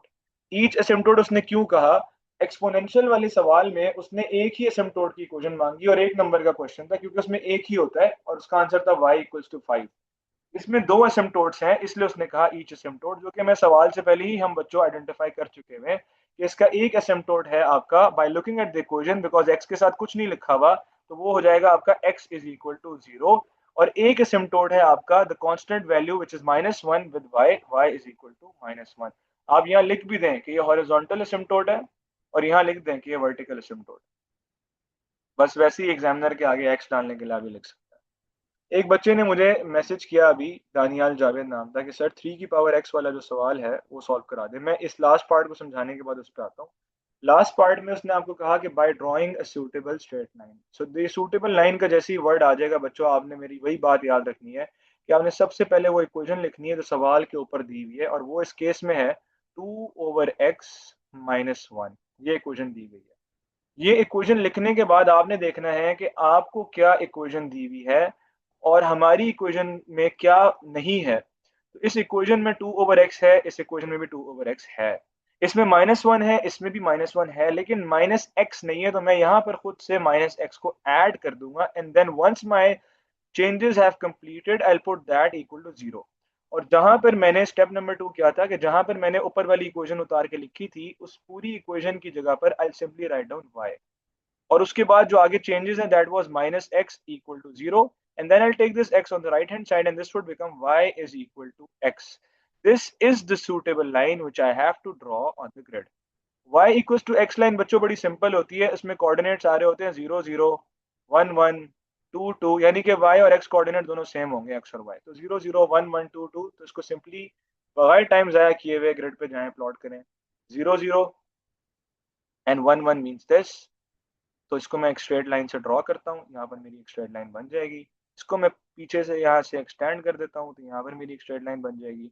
और फिर मैं सिंपली आइडेंटिफाई कर दूंगा the x intercept, one of which is 1 and the other is -2.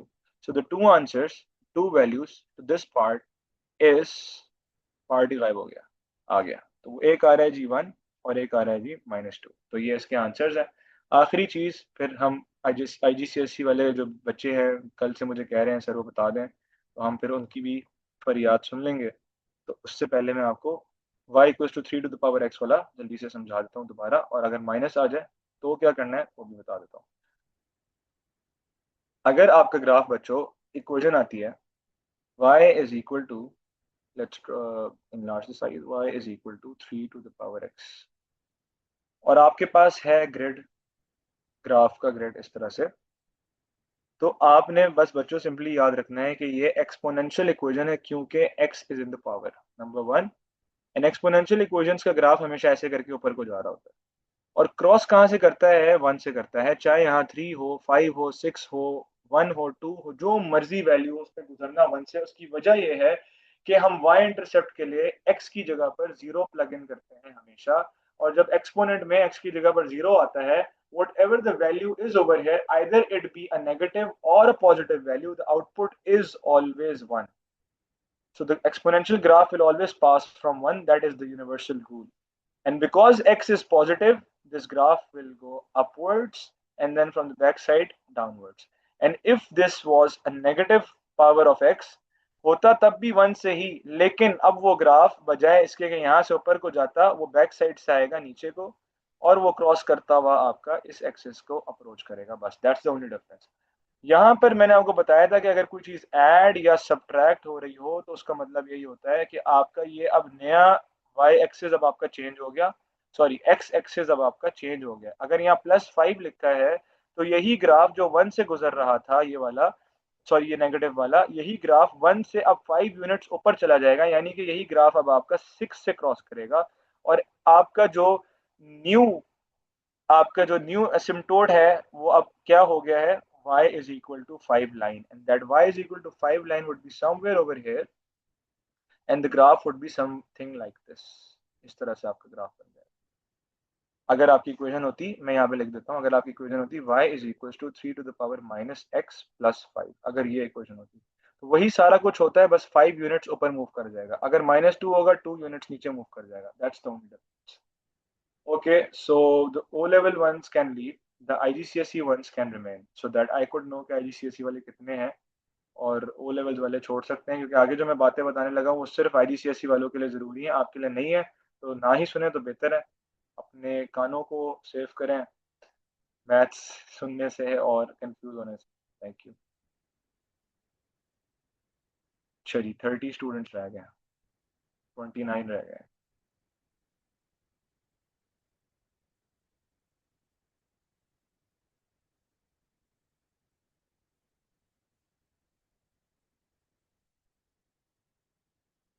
तो ये जो बच्चे रह गए हैं, आई एज्यूम कि आप IGCSE वाले हैं, ठीक है।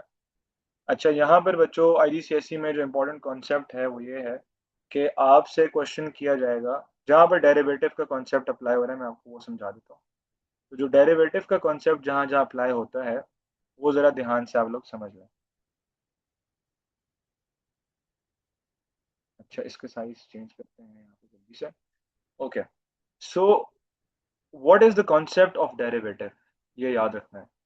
When we derive when we derive any quadratic or cubic equations, what happens, we get a new equation, we get a new equation, and that new equation is what, that new equation is the equation of the gradient, the equation of the gradient।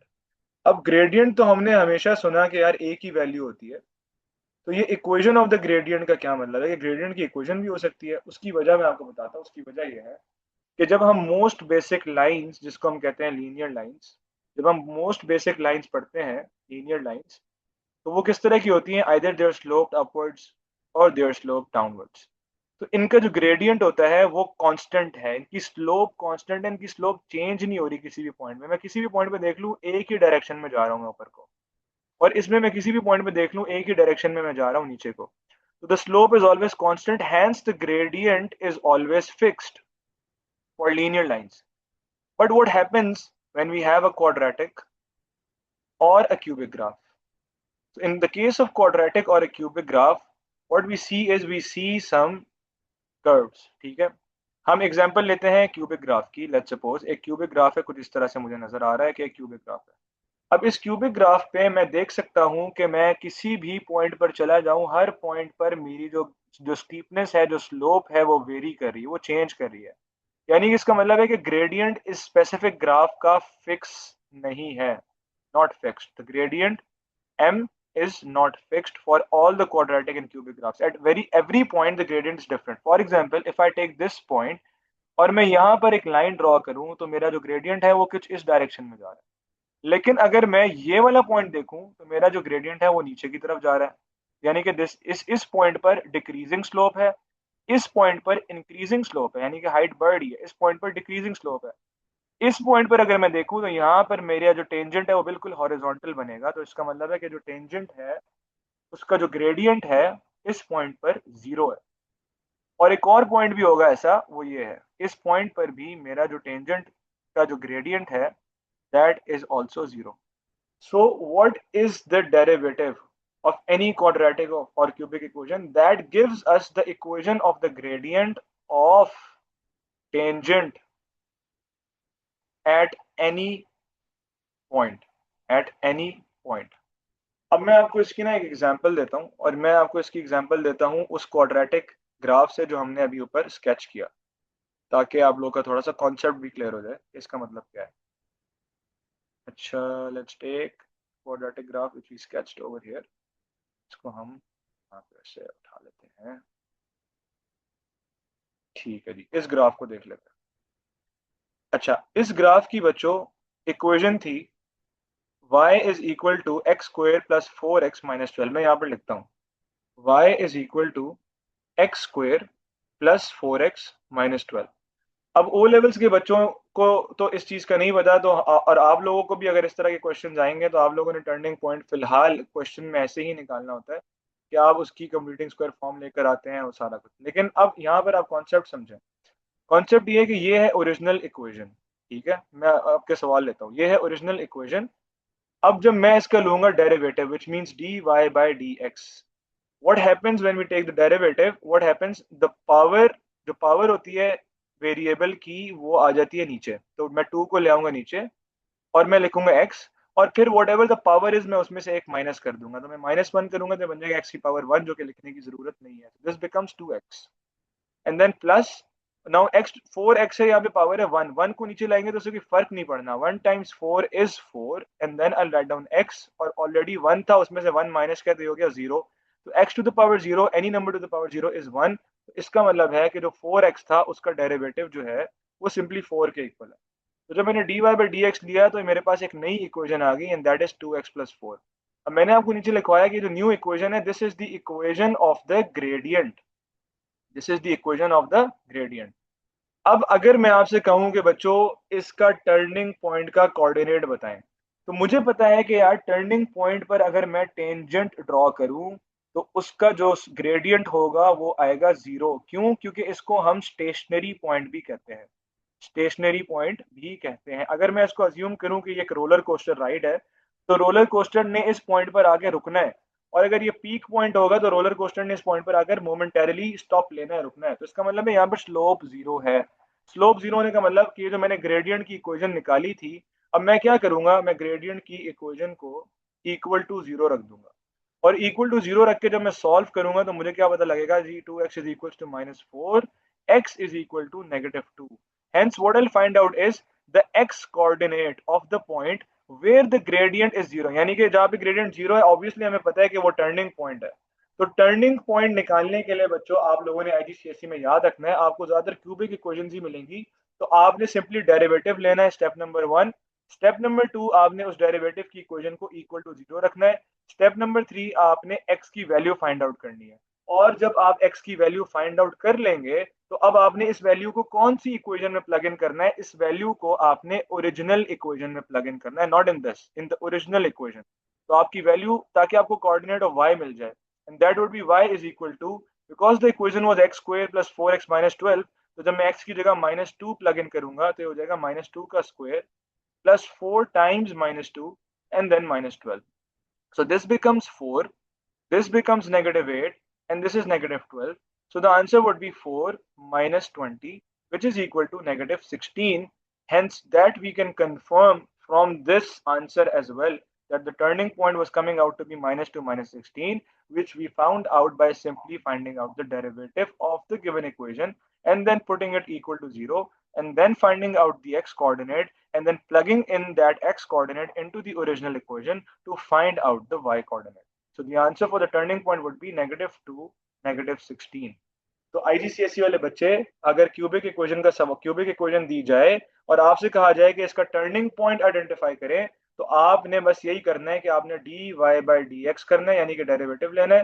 जो equation आएगी उसको आपने d y by d x वाली equation को आपने equal to 0 रखना है और फिर जो एक्स की वैल्यू आएगी उसको आपने प्लग इन कर देना है ओरिजिनल इक्वेशन में to find out the y coordinate. And this is all what you had to know about turning points.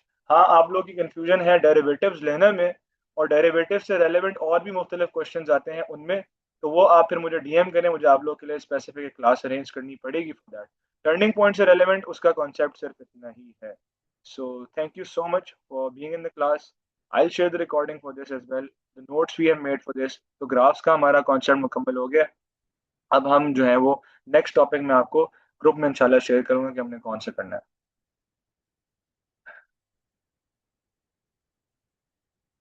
अच्छा जी,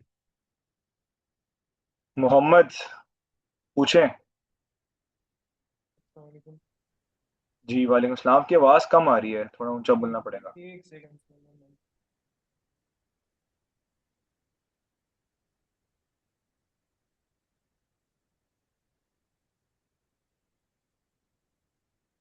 सही है आवाज? हेलो हाँ बेहतर है। सर, मेरा क्वेश्चन है कि ये जो सारे मेथड्स और सारे क्वेश्चंस जो आप कराते हैं, ये सारे हाँ मतलब आईजीसीएसई के सिलेबस में इंक्लूडेड है ना?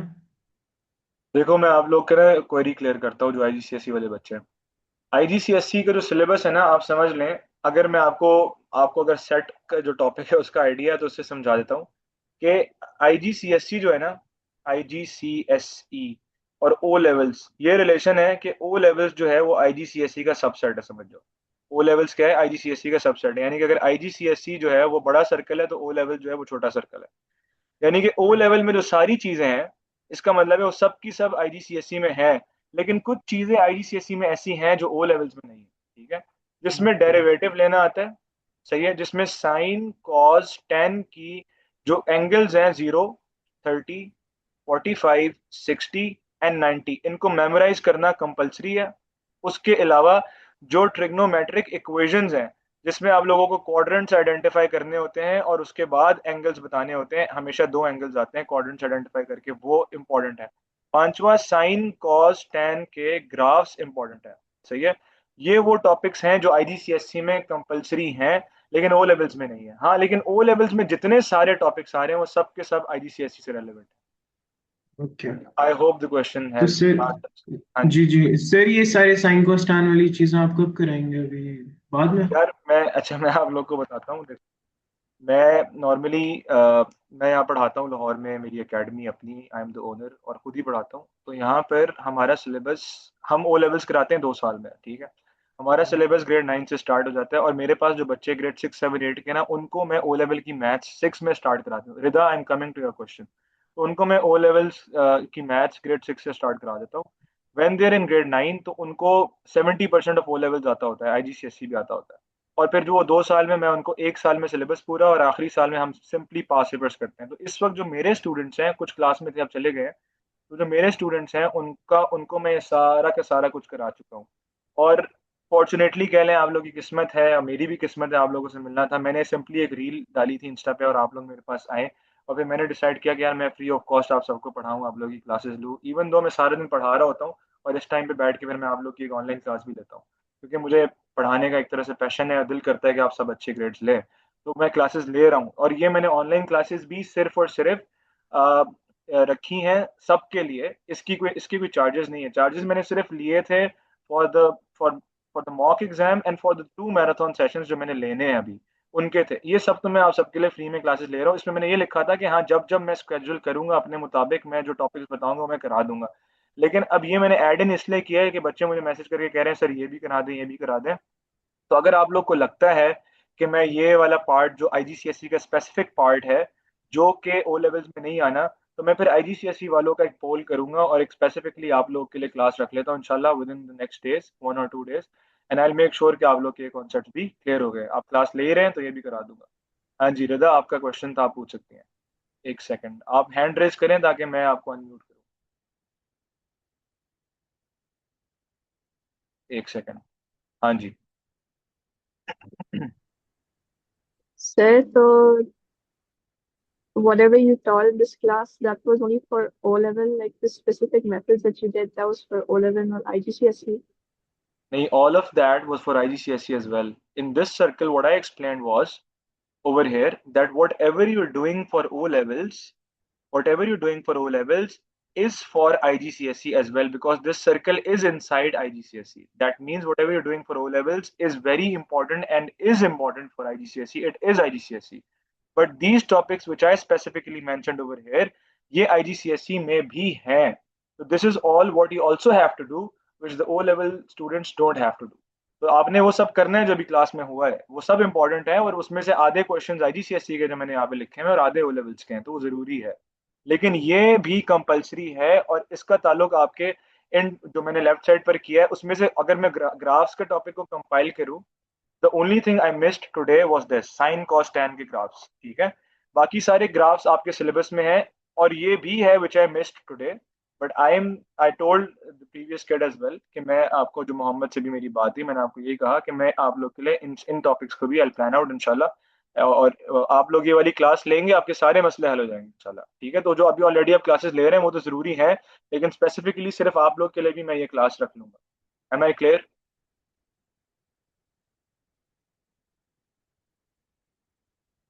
जी जी। Okay okay, thank you so much. तो मैं अब आपको इसकी रिकॉर्डिंग शेयर कर दूंगा, नोट्स भी शेयर कर दूंगा, and I share the further plans. Plus हाँ, एक और चीज़, अभी बाकियों को भी मैं ग्रुप में अनाउंस कर दूंगा कि जो मॉक एग्जाम होना है उसके लिए आप लोग का ना एक एलएमएस पे अकाउंट बनना है। उसकी मैं आपको डिटेल समझा दूंगा कि आपने कैसे लॉग इन करना है। जस्ट सिंपली आप log in with your email. तो 26 को जो टाइम अलॉट होगा for that mock, what ever the time is, तो उस टाइम पर उस एलएमएस पे आप जहाँ लॉग इन कर चुके होंगे वहाँ पे ऑटोमेटिकली वो मॉक एग्जाम अपलोड हो जाएगा। और एक दफा जब मॉक एग्जाम अपलोड हो जाएगा उसका आपको पीडीएफ भी नजर आ रहा होगा, और उसके आपको डिजिटल फॉर्म लेफ्ट साइड पर भी नजर आ रहा होगा। वो आप बड़ा यूजर फ्रेंडली है, उसको आप स्क्रॉल करके पूरा पेपर सॉल्व कर सकते हैं। You can solve that paper on your copies, or you can take out the printout and solve it on that printout, and then you'll have 10 to 20 minutes to simply submit your answers. आप submit कैसे करेंगे? आपने picture लेके cam scan करके बस pictures upload करनी है, and with in the next 2 to 5 minutes आपको वो पूरा चेक्ड पेपर वापस मिल जाएगा। और जितने अपियर्ड स्टूडेंट्स होंगे उसके मुताबिक, ग्रेड ग्रेड थ्रेशोल्ड के मुताबिक आपको आपका ग्रेड भी पता चल जाएगा। तो उसका प्लस पॉइंट ये है कि आपको वो जो गेस्ट पेपर है जो मैं मॉक बनाऊंगा, why as in the form of PDF भी आ जाएगा, और आपको ये भी पता चल जाएगा कि आप लोगों ने उसको सॉल्व किस तरह से किया है। तो that's all, I explain this in the class again जब सारे बच्चे होंगे। तो यही मेरा प्लान है। सो अल्लाह हाफिज, थैंक यू सो मच।